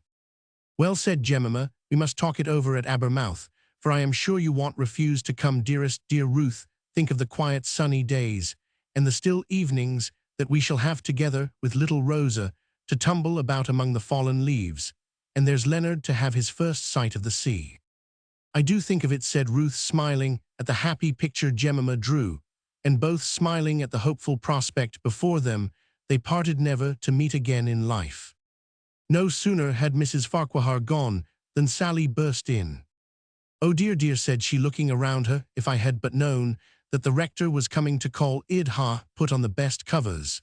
And the Sunday tablecloth, you're well enough," continued she, surveying Ruth from head to foot. "You're always trim and dainty in your gowns, though I reckon they cost but twopence a yard, and you've a face to set him off. But as for you," as she turned to Miss Benson, "I think you might ha had something better on than that old stuff, if it had only been to do credit to a parishioner like me, whom he has known ever sin my father was his clerk." "You forget, Sally, I have been making jelly all the morning." "How could I tell it was Mr. Gray when there was a knock at the door?" Miss Benson replied. "You might ha let me do the jelly, say warrant I could ha pleased Ruth as well as you if I had but known he was coming. I'd ha slipped round the corner and bought ye a neckrobin or summat to lighten ye up. Say loath he should think I'm living with dissenters that don't know how to keep themselves trig and smart." "Never mind, Sally, He never thought of me. What he came for was to see Ruth, and as you say, she's always neat and dainty. Well, I reckon it cannot be helped now, but if I buy ye a ribbon, will you promise to wear it when church folks come, for I cannot abide the way they have of scoffing at the dissenters about their dress. Very well, well, make that bargain, said Miss Benson, and now Ruth, I'll go and fetch you a cup of warm jelly. Oh, indeed, Aunt Faith, said Ruth, I am very sorry to balk you, but if you're going to treat me as an invalid, I am afraid I shall rebel. But when she found that Aunt Faith's heart was set upon it, she submitted very graciously, only dimpling up a little, as she found that she must consent to lie on the sofa and be fed, when in truth she felt full of health, with a luxurious sensation of languor stealing over her now, and then just enough to make it very pleasant to think of the salt breezes and the sea beauty which awaited her at Abermouth. Mr. Davis called in the afternoon, and his visit was also to Ruth. Mr. and Miss Benson were sitting with her in the parlor, and watching her with contented love, as she employed herself in household sewing, and hopefully spoke about the Abermouth plan. Well, so you had our worthy rector here today. I am come on something of the same kind of errand, only I shall spare you the reading of my letter, which ill answer for it. He did not please to take notice, said he, putting down a sealed letter, that I have delivered you a vote of thanks from my medical brothers, and open, and read it at your leisure, only not just now, for I want to have a little talk with you on my own behoof. I want to ask you a favor, Mrs. Denby. A favor, exclaimed Ruth. What can I do for you? I think I may say I will do it, without hearing what it is. Then you're a very imprudent woman, replied he. However, I'll take you at your word. I want you to give me your boys. Leonard. There it is, you see, Mr. Benson. 1 minute, she is as ready as can be, and the next she looks at me as if I was an ogre. Perhaps we don't understand what you mean, said Mr. Benson. The thing is this, you know, I've no children, and I can't say I've ever fretted over it much, but my wife has, and whether it is that she has infected me, or that I grieve over my good practice going to a stranger, when I ought to have had a son to take it after me, I don't know, but of late I've got to look with covetous eyes on all healthy boys, and at last I've settled down my wishes on this Leonard of yours, Mrs. Denby. Ruth could not speak, for even yet she did not understand what he meant. He went on. Now how old is the lad? He asked Ruth, but Miss Benson replied, He'll be 12 next February. Only 12, he's tall and old-looking for his age. You look young enough, it is true. He said this last sentence as if to himself, but seeing Ruth crimson up, he abruptly changed his tone. 12 is he? Well, I take him from now. I don't mean that I really take him away from you, said he, softening all at once, and becoming grave, and consider it his being your son of one whom I have seen as I have seen you, Mrs. Denby, out and out the best nurse I ever met with. Miss Benson, and good nurses are things we doctors know how to value. His being your son is his great recommendation to me, not but what the lad himself is a noble boy. I shall be glad to leave him with you as long and as much as we can. He could not be tied to your apron strings all his life, you know, only I provide for his education subject to your consent and good pleasure, and he is bound apprentice to me. I, his guardian, bind him to myself, the first surgeon in Eccleston, be the other who he may, and in process of time he becomes partner, and some day or other succeeds me. Now, Mrs. Denby, what have you got to say against this plan? My wife is just as full of it as me. Come, begin with your objections. You're not a woman if you have not a whole bagful of them ready to turn out against any reasonable proposal. I don't know, faltered Ruth. It is so sudden. It is very, very kind of you, Mr. Davis, said Miss Benson, a little scandalized at Ruth's non-expression of gratitude. Pooh, I'll answer for it in the long run. I am taking good care of my own interests. Come, Mrs. Denby, is it a bargain? Now Mr. Benson spoke. Mr. Davis, it is rather sudden, as she says. As far as I can see, it is the best as well as the kindest proposal that could have been made, but I think we must give her a little time to think about it. Well, 24 hours, will that do? Ruth lifted up her head. Mr. Davis, I am not ungrateful, because I can't thank you. She was crying while she spoke. Let me have a fortnight to consider about it. In a fortnight, I will make up my mind. Oh, how good you all are. Very well then, this day fortnight Thursday the 28th Thiu will let me know your decision. Mind, if it's against me, I shan't consider it a decision, for I am determined to carry my point. I am not going to make Mrs. Denby blush, Mr. Benson, by telling you in her presence of all I have observed about her this last 3 weeks that has made me sure of the good qualities I shall find in this boy of hers. I was watching her when she little thought it. Do you remember that night when Hector O'Brien was so furiously delirious, Mrs. Denby? Ruth went very white at the remembrance. Why now look there how pale she is at the very thought of it, and yet I assure you she was the one to go up and take the piece of glass from him which he had broken out of the window for the sole purpose of cutting his throat, or the throat of anyone else, for that matter. I wish we had some others as brave as she is. I thought the great panic was passed away, said Mr. Benson. The general feeling of alarm is much weaker, but here and there are as great fools as ever. Why, when I leave here, I am going to see our precious member, Mr. Don. Mr. Don, said Ruth. Mr. Don, who lies ill at the Queen's game last week, with the intention of canvassing, but was too much alarmed by what he heard of the fever to set to work. And in spite of all his precautions, he has taken it, and you should see the terror they are in at the hotel. Landlord, landlady, waiters, servants, all. There's not a creature will go near him if they can help it.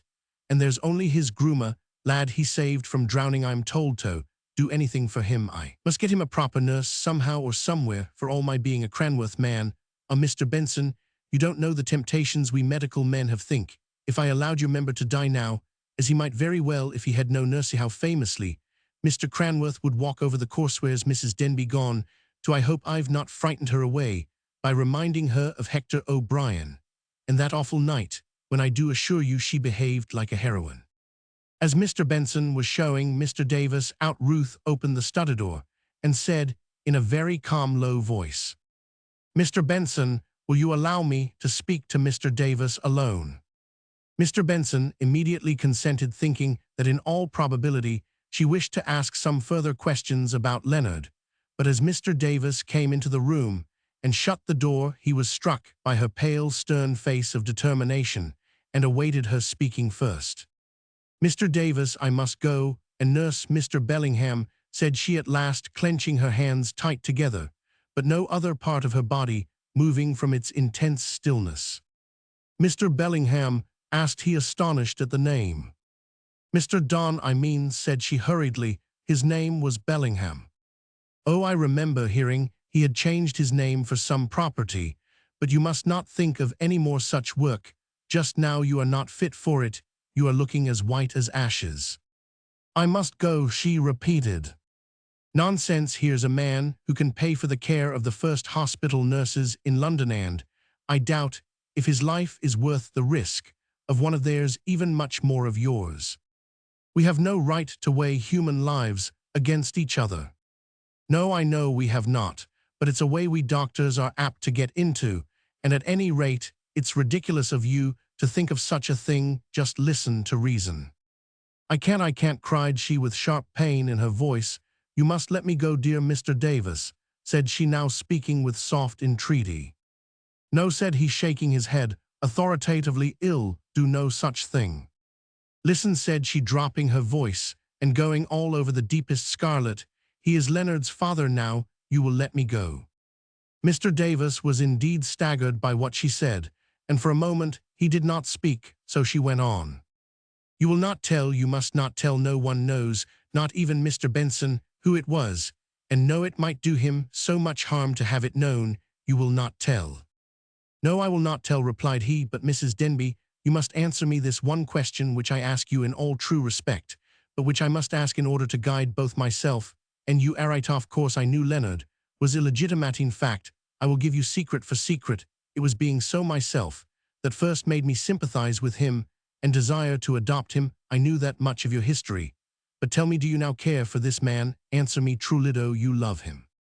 For a moment or two she did not speak. Her head was bent down, then she raised it up and looked with clear and honest eyes into his face. I have been thinking, but I do not know. I cannot tell. I don't think I should love him if he were well, And happy, but you said he was a land alone. How can I help caring for him? How can I help caring for him? Repeated she, covering her face with her hands, and the quick hot tears stealing through her fingers. He is Leonard's father, continued she, looking up at Mr. Davis. Suddenly he need not know. Shall not that I have ever been near him. If he is like the others, he must be delirious. I will leave him before he comes to himself, but now let me go. I must go. I wish my tongue had been bitten out before I had named him to you. He would do well enough without you, and I dare say, if he recognizes you, he will only be annoyed. It is very likely, said Ruth heavily. Annoyed he may curse you for your unasked for care of him. I have heard my poor mother, and she was as pretty and delicate a creature as you e'er cursed for showing tenderness, when it was not wanted. Now be persuaded by an old man like me, who has seen enough of life to make his heart ache. Leave this fine gentleman to his fate. I'll promise you to get him as good a nurse as can be had for money. No, said Ruth with dull persistency, as if she had not attended to his dissuasions. I must go. I will leave him before he recognizes me. Why then, said the old surgeon, if you're so bent upon it, I suppose I must let you. It is but what my mother would have done, poor heartbroken thing. However, come along, and let us make the best of it. It saves me a deal of trouble, I know, for if I have you for a right hand, I need not worry myself continually with wondering how he is taken care of. Go get your bonnet, you tender-hearted fool of a woman. Let us get you out of the house, without any more scenes or explanations. I'll make all straight with the Bensons. You will not tell my secret, Mr. Davis, she said abruptly. No, not I. Does the woman think I had never to keep a secret of the kind? Before I only hope he'll lose his election, and never come near the place again. After all, continued he, sighing, I suppose it is but human nature. He began recalling the circumstances of his own early life, and dreamily picturing scenes in the grey dying embers of the fire, and he was almost startled when she stood before him, ready equipped, grave, pale, and quiet. Come along, said he, if you're to do any good at all.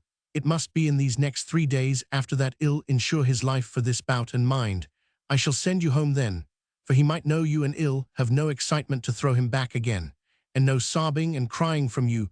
But now every moment your care is precious to him. I shall tell my own story to the Bensons as soon as I have installed you. Mr. Dunn lay in the best room of the Queen's Hotel, no one with him but his faithful, ignorant servant, who was as much afraid of the fever as anyone else could be, but who nevertheless would not leave his master, who had saved his life as a child, and afterwards put him in the stables at Bellingham Hall, where he learnt all that he knew. He stood in a farther corner of the room, watching his delirious master with affrighted eyes, not daring to come near him, nor yet willing to leave him. Oh, if that doctor would but come, hell kill himself, or mean them stupid servants won't stir a step over the threshold. How shall I get over the night? Blessings on him. Has the old doctor back again? I hear him creaking and scolding up the stairs. The door opened, and Mr. Davis entered, followed by Ruth. Here's the nurse, my good man, such a nurse as there is not in the 3 counties. Now all y'all have to do is to mind what she says. Oh, sir, he's mortal bad. Want you stay with us through the night, sir? Look there, whispered Mr. Davis to the man. See how she knows how to manage him. Why, I could not do it better myself. She had gone up to the wild, raging figure, and with soft authority had made him lie down, and then, placing a basin of cold water by the bedside, she had dipped in it her pretty hands, and was laying their cool dampness on his hot brow, speaking in a low, soothing voice, all the time in a way that acted like a charm in hushing his mad talk. But I will stay, said the doctor, after he had examined his patient, as much on her account as his, and partly to quieten the fears of this poor faithful fellow. Chapter 35. Out of darkness into light. The 3rd night after this was to be the crisis turning point between life and death. Mr. Davis came again to pass it by the bedside of the sufferer. Ruth was there, constant and still intent upon watching the symptoms and acting according to them, in obedience to Mr. Davis' directions. She had never left the room. Every sense had been strained in watch, and every power of thought or judgment had been kept on the full stretch. Now that Mr. Davis came and took her place, and that the room was quiet for the night, she became oppressed with heaviness, which yet did not tend to sleep. She could not remember the present time, or where she was all times of her earliest youth days of her childhood were in her memory, with a minuteness and fullness of detail, which was miserable, for all along she felt that she had no real grasp on the scenes that were passing through her mind, that somehow they were long gone by, and gone by for ever, and yet she could not remember who she was now, nor where she was, and whether she had now any interests in life, to take the place of those which she was conscious had passed away. Although their remembrance filled her mind with painful acuteness, her head lay on her arms, and they rested on the table every now and then she opened her eyes, and saw the large room handsomely furnished with articles that were each one incongruous with the other, as if bought at sales. She saw the flickering night-light, heard the ticking of the watch, and the two breathings each going on at a separate rate, hurried, abruptly stopping, and then panting violently, as if to make up for lost time, and the other slow, steady, and regular, as if the breather was asleep. But this supposition was contradicted by an occasional repressed sound of yawning. The sky, through the uncurtained window, looked dark and blackward. This night never have an end had the sun gone down for ever, and would the world at last awaken to a general sense of everlasting night. Then she felt as if she ought to get up and go and see how the troubled sleeper in yonder bed was struggling through his illness, but she could not remember who the sleeper was, and she shrunk from seeing some phantom face on the pillow, such as now began to haunt the dark corners of the room and look at her, gibbering and mowing as they looked. So she covered her face again and sank into a whirling stupor of sense and feeling. By and by she heard her fellow watcher stirring, and a dull wonder stole over her as to what he was doing, but the heavy languor pressed her down and kept her still. At last she heard the words, "Come here," and listlessly obeyed the command. She had to steady herself in the rocking chamber before she could walk to the bed by which Mr. Davis stood. But the effort to do so roused her, and although conscious of an oppressive headache, she viewed with sudden and clear vision all the circumstances of her present position. Mr. Davis was near the head of the bed, holding the night lamp high, and shading it with his hand, that it might not disturb the sick person, who lay with his face towards them in feeble exhaustion, but with every sign that the violence of the fever had left him. It so happened that the rays of the lamp fell bright and full upon Ruth's countenance, as she stood with her crimson lips parted with the hurrying breath, and the fever flush brilliant on her cheeks. Her eyes were wide open, and their pupils distended. She looked on the invalid in silence, and hardly understood why Mr. Davis had summoned her there. "Don't you see the change? He is better. The crisis is past." But she did not speak. Her looks were riveted on his softly unclosing eyes, which met hers as they opened languidly. She could not stir or speak. She was held fast by that gaze of his, in which a faint recognition dawned and grew to strength. He murmured some words they strained their sense to hear. He repeated them even lower than before, but this time they caught what he was saying. "Where are the water lilies? Where are the lilies in her hair?" Mr. Davis drew Ruth away. "He is still rambling," said he, "but the fever has left him." The grey dawn was now filling the room with its cold light. Was it that made Ruth's cheeks so deadly pale? Could that call out the wild entreaty of her look, as if imploring help against some cruel foe that held her fast, and was wrestling with her spirit of life? She held Mr. Davis' arm. If she had let it go, she would have fallen. "Take me home," she said, and fainted dead away. Mr. Davis carried her out of the chamber, and sent the groom to keep watch by his master. He ordered a fly to convey her to Mr. Benson's, and lifted her in when it came, for she was still half unconscious. It was he who carried her upstairs to her room, where Miss Benson and Sally undressed, and laid her in her bed. He awaited their proceedings in Mr. Benson's study. When Mr. Benson came in, Mr. Davis said, "Don't blame me, don't add to my self-reproach. I have killed her. I was a cruel fool to let her go. Don't speak to me." "It may not be so bad," said Mr. Benson himself, needing comfort in that shock. "She may recover. She surely will recover. I believe she will." No, she won't, but by she shall if I can save her." Mr. Davis looked defiantly at Mr. Benson, as if he were fate. "I tell you, she shall recover, or else. I am a murderer. What business had I to take her to nurse him?" He was cut short by Sally's entrance and announcement that Ruth was now prepared to see him. From that time forward, Mr. Davis devoted all his leisure, his skill, his energy to save her. He called on the rival surgeon to beg him to undertake the management of Mr. Don's recovery, saying with his usual self-mockery, "I could not answer it to Mr. Cranworth if I had brought his opponent round, you know. When I had had such a fine opportunity in my power, now with your patience and general radical interest, it will be rather a feather in your cap, for he may want a good deal of care, yet, though he is getting on famously so rapidly, in fact that it's a strong temptation to me to throw him back a relapse, you know." The other surgeon bowed, gravely, apparently taking Mr. Davis in earnest, but certainly very glad of the job, thus opportunely thrown in his way, in spite of Mr. Davis' real and deep anxiety about Ruth. He could not help chuckling over his rival's literal interpretation of all he had said. "To be sure, what fools men are. I don't know why one should watch and strive to keep them in the world. I have given this fellow something to talk about confidentially. To all his patients, I wonder how much stronger a dose the man would have swallowed.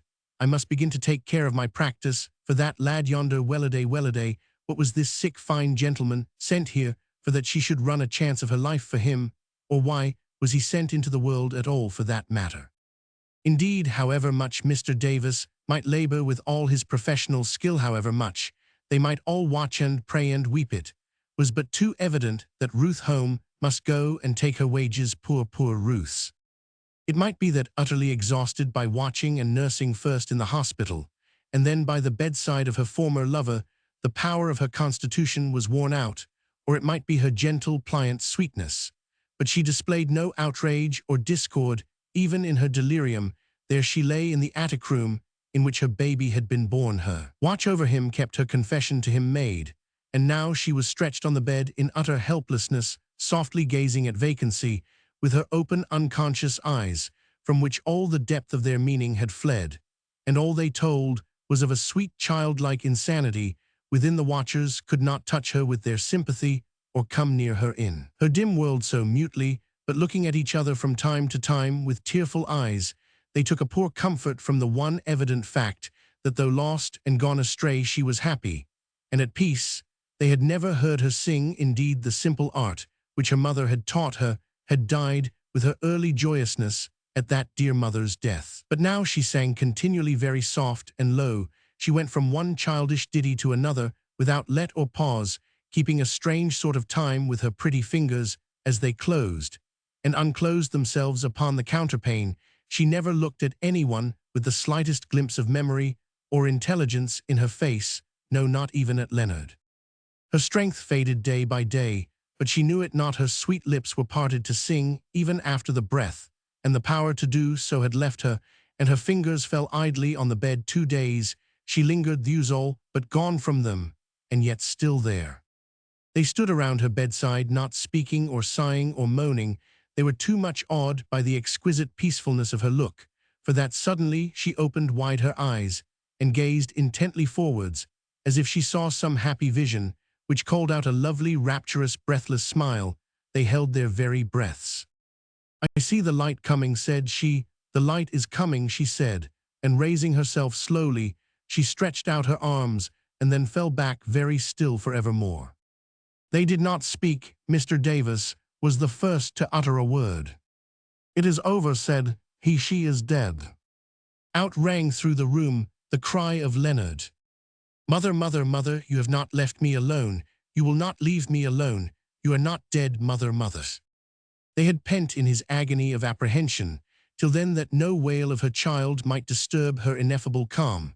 But now there was a cry heard through the house of one refusing to be comforted. "Mother, mother." But Ruth lay dead. Chapter 36. The End. A stupor of grief succeeded to Leonard's passionate cries. He became so much depressed physically as well as mentally before the end of the day, that Mr. Davis was seriously alarmed for the consequences. He hailed with gladness a proposal made by the Farquhars that the boy should be removed to their house, and placed under the fond care of his mother's friend, who sent her own child to Abermouth the better to devote herself to Leonard. When they told him of this arrangement, he at first refused to go and leave her, but when Mr. Benson said she would have wished it Leonard do it for her sake, he went away very quietly, not speaking a word. After Mr. Benson had made the voluntary promise that he should see her once again, he neither spoke nor cried for many hours, and all Jemima's delicate wiles were called forth, before his heavy heart could find the relief of tears. And then he was so weak, and his pulse so low, that all who loved him feared for his life. Anxiety about him made a sad distraction from the sorrow for the dead. The three old people who now formed the household in the chapel house went about slowly and dreamily, each with a dull wonder at their hearts, why they the infirm and worn-out were left, while she was taken in her lovely prime. The third day after Ruth's death, a gentleman came to the door and asked to speak to Mr. Benson. He was very much wrapped up in furs and cloaks, and the upper exposed part of his face was sunk and hollow like that of one but partially recovered from illness. Mr. and Miss Benson were at Mr. Farquhar's gone to see Leonard, and poor old Sally had been having a hearty cry over the kitchen fire. Before answering the door knock, her heart was tenderly inclined just then towards anyone who had the aspect of suffering, so although her master was out, and she was usually chary of admitting strangers, she proposed to Mr. Don, for it was he that he should come in, and await Mr. Benson's return in the study. He was glad enough to avail himself of her offer, for he was feeble and nervous, and come on a piece of business which he exceedingly disliked, and about which he felt very awkward. The fire was nearly, if not quite out, nor did Sally's vigorous blows do much good, although she left the room with an assurance that it would soon burn up. He leant against the chimney-piece thinking over events, and with a sensation of discomfort, both external and internal, growing and gathering upon him. He almost wondered whether the proposal he meant to make with regard to Leonard could not be better arranged by letter than by an interview. He became very shivery and impatient of the state of indecision to which his bodily weakness had reduced him. Sally opened the door and came in. "Would you like to walk upstairs, sir?" asked she in a trembling voice, for she had learnt who the visitor was from the driver of the fly, who had run up to the house to inquire what was detaining the gentleman that he had brought from the Queen's Hotel, and knowing that Ruth had caught the fatal fever from her attendance on Mr. Don, Sally imagined that it was but a piece of sad civility to invite him upstairs to see the poor dead body which she had laid out and decked for the grave with such fond care that she had grown strangely proud of its marble beauty. Mr. Don was glad enough of any proposal of a change from the cold and comfortless room where he had thought uneasy, remorseful thoughts. He fancied that a change of place would banish the train of reflection that was troubling him, but the change he anticipated was to a well-warmed, cheerful sitting-room with signs of life and a bright fire therein, and he was on the last flight of stairs at the door of the room where Ruth lay. Before he understood whither Sally was conducting him, he shrank back for an instant, and then a strange sting of curiosity impelled him on. He stood in the humble low-roofed attic, the window open, and the tops of the distant snow-covered hills filling up the whiteness of the general aspect. He muffled himself up in his cloak and shuddered, while Sally reverently drew down the sheet and showed the beautiful, calm, still face on which the last rapturous smile still lingered, giving an ineffable look of bright serenity. Her arms were crossed over her breast. The wimple-like cap marked the perfect oval of her face, while two braids of the waving auburn hair peeped out of the narrow border and lay on the delicate cheeks. He was awed into admiration by the wonderful beauty of that dead woman. "How beautiful she is," said he beneath his breath. "Do all dead people look so peaceful, so happy?" "Not all," replied Sally, crying. "Few has been as good and as gentle as she was in their lives." She quite shook with her sobbing. Mr. Don was disturbed by her distress. "Come, my good woman, we must all die." He did not know what to say, and was becoming infected by her sorrow. "I am sure you loved her very much, and were very kind to her in her lifetime. You must take this from me to buy yourself some remembrance of her." He had pulled out a sovereign, and really had a kindly desire to console her and reward her in offering it to her. But she took her apron from her eyes as soon as she became aware of what he was doing, and still holding it midway in her hands, she looked at him indignantly before she burst out. "And who are you that think to pay for my kindness to her by money? And I was not kind to you, my darling," said she, passionately addressing the motionless, serene body. "I was not kind to you. I frabbed you and plagued you from the first, my lamb. I came and cut off your pretty locks in this very room. I didn't you said never an angry word to Menno. Not then nor many a time after when I was very sharp and cross to you know, I never was kind to you, and I do not think the world was kind to you my darling but you are gone, where the angels are very tender to such as you are my poor, whence she bent down and kissed the lips, from whose marble unyielding touch Mr. Don recoiled even in thought. Just then Mr. Benson entered the room. He had returned home before his sister, and come upstairs in search of Sally, to whom he wanted to speak on some subject relating to the funeral. He bowed, in recognition of Mr. Don, whom he knew as the member for the town, and whose presence impressed him painfully, as his illness had been the proximate cause of Ruth's death. But he tried to check this feeling, as it was no fault of Mr. Don's. Sally stole out of the room to cry at leisure in her kitchen. I must apologize for being here, said Mr. Don. I was hardly conscious where your servant was leading me to when she expressed her wish that I should walk upstairs. It is a very common idea in this town that it is a gratification to be asked to take a last look at the dead, replied Mr. Benson. And in this case, I am glad to have seen her once more, said Mr. Don. Poor Ruth. Mr. Benson glanced up at him at the last word. How did he know her name? To him, she had only been Mrs. Denby, but Mr. Don had no idea that he was talking to one unaware of the connection that had formerly existed between them, and though he would have preferred carrying on the conversation in a warmer room, yet, as Mr. Benson was still gazing at her with sad, lingering love, he went on. I did not recognize her when she came to nurse me. I believe I was delirious. My servant, who had known her long ago in Fordham, told me who she was. I cannot tell how I regret that she should have died in consequence of her love of me. Mr. Benson looked up at him again, a stern light filling his eyes as he did so. He waited impatiently to hear more, either to quench or confirm his suspicions. If she had not been lying there very still and calm, he would have forced the words out of Mr. Don by some abrupt question. As it was, he listened silently, his heart quick beating.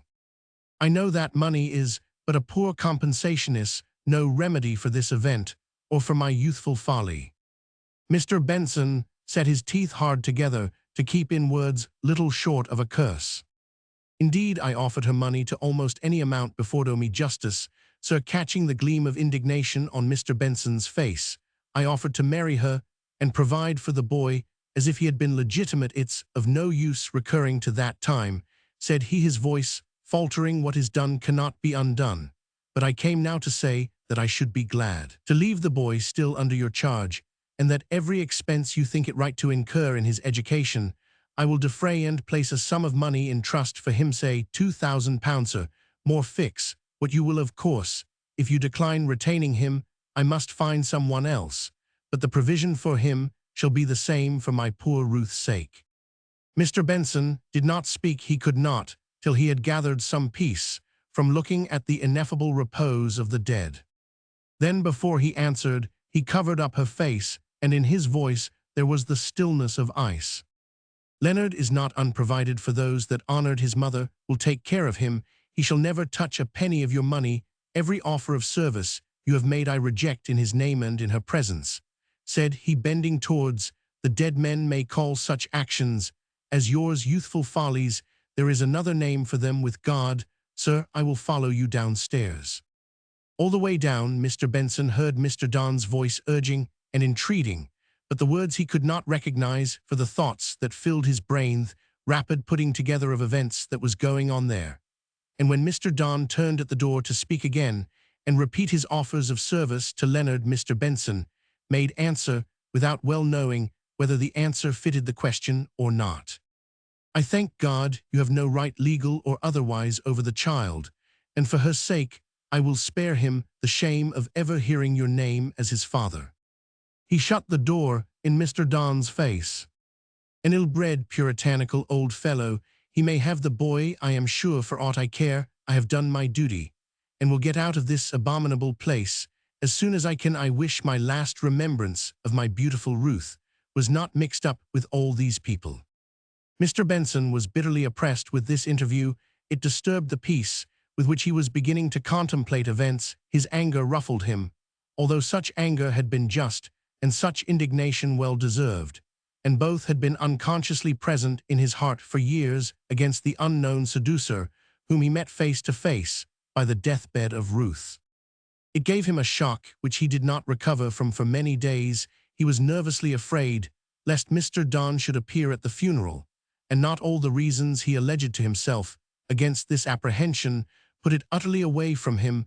Before then, however, he heard casually, for he would allow himself no inquiries, that he had left the town. No, Ruth's funeral passed over in calm and simple solemnity. Her child, her own household, her friend, and Mr. Farquhar quietly walked after the bier, which was borne by some of the poor to whom she had been very kind in her lifetime, and many others stood aloof in the little burying ground, sadly watching that last ceremony. They slowly dispersed, Mr. Benson leading Leonard by the hand, and secretly wondering at his self-restraint.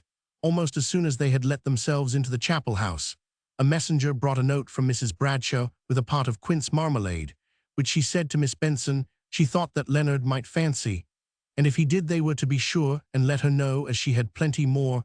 Or was there anything else that he would like? She would gladly make him whatever he fancied. Poor Leonard, he lay stretched on the sofa, white and tearless, beyond the power of any such comfort, however kindly offered. But this was only one of the many homely, simple attentions which all came round him to offer, from Mr. Gray the rector down to the nameless poor who called at the back door to inquire how it fared with her child. Mr. Benson was anxious, according to dissenting custom, to preach an appropriate funeral sermon. It was the last office he could render to her. It should be done well and carefully. Moreover, it was possible that the circumstances of her life, which were known to all, might be made effective in this manner to work conviction of many truths. Accordingly, he made great preparation of thought and paper. He labored hard, destroying sheet after sheet, his eyes filling with tears betweenwhiles, as he remembered some fresh proof of the humility and sweetness of her life. Oh, that he could do her justice! But words seemed hard and inflexible, and refused to fit themselves to his ideas. He sat late on Saturday writing. He watched through the night till Sunday morning was far advanced. He had never taken such pains with any sermon, and he was only half satisfied with it after all.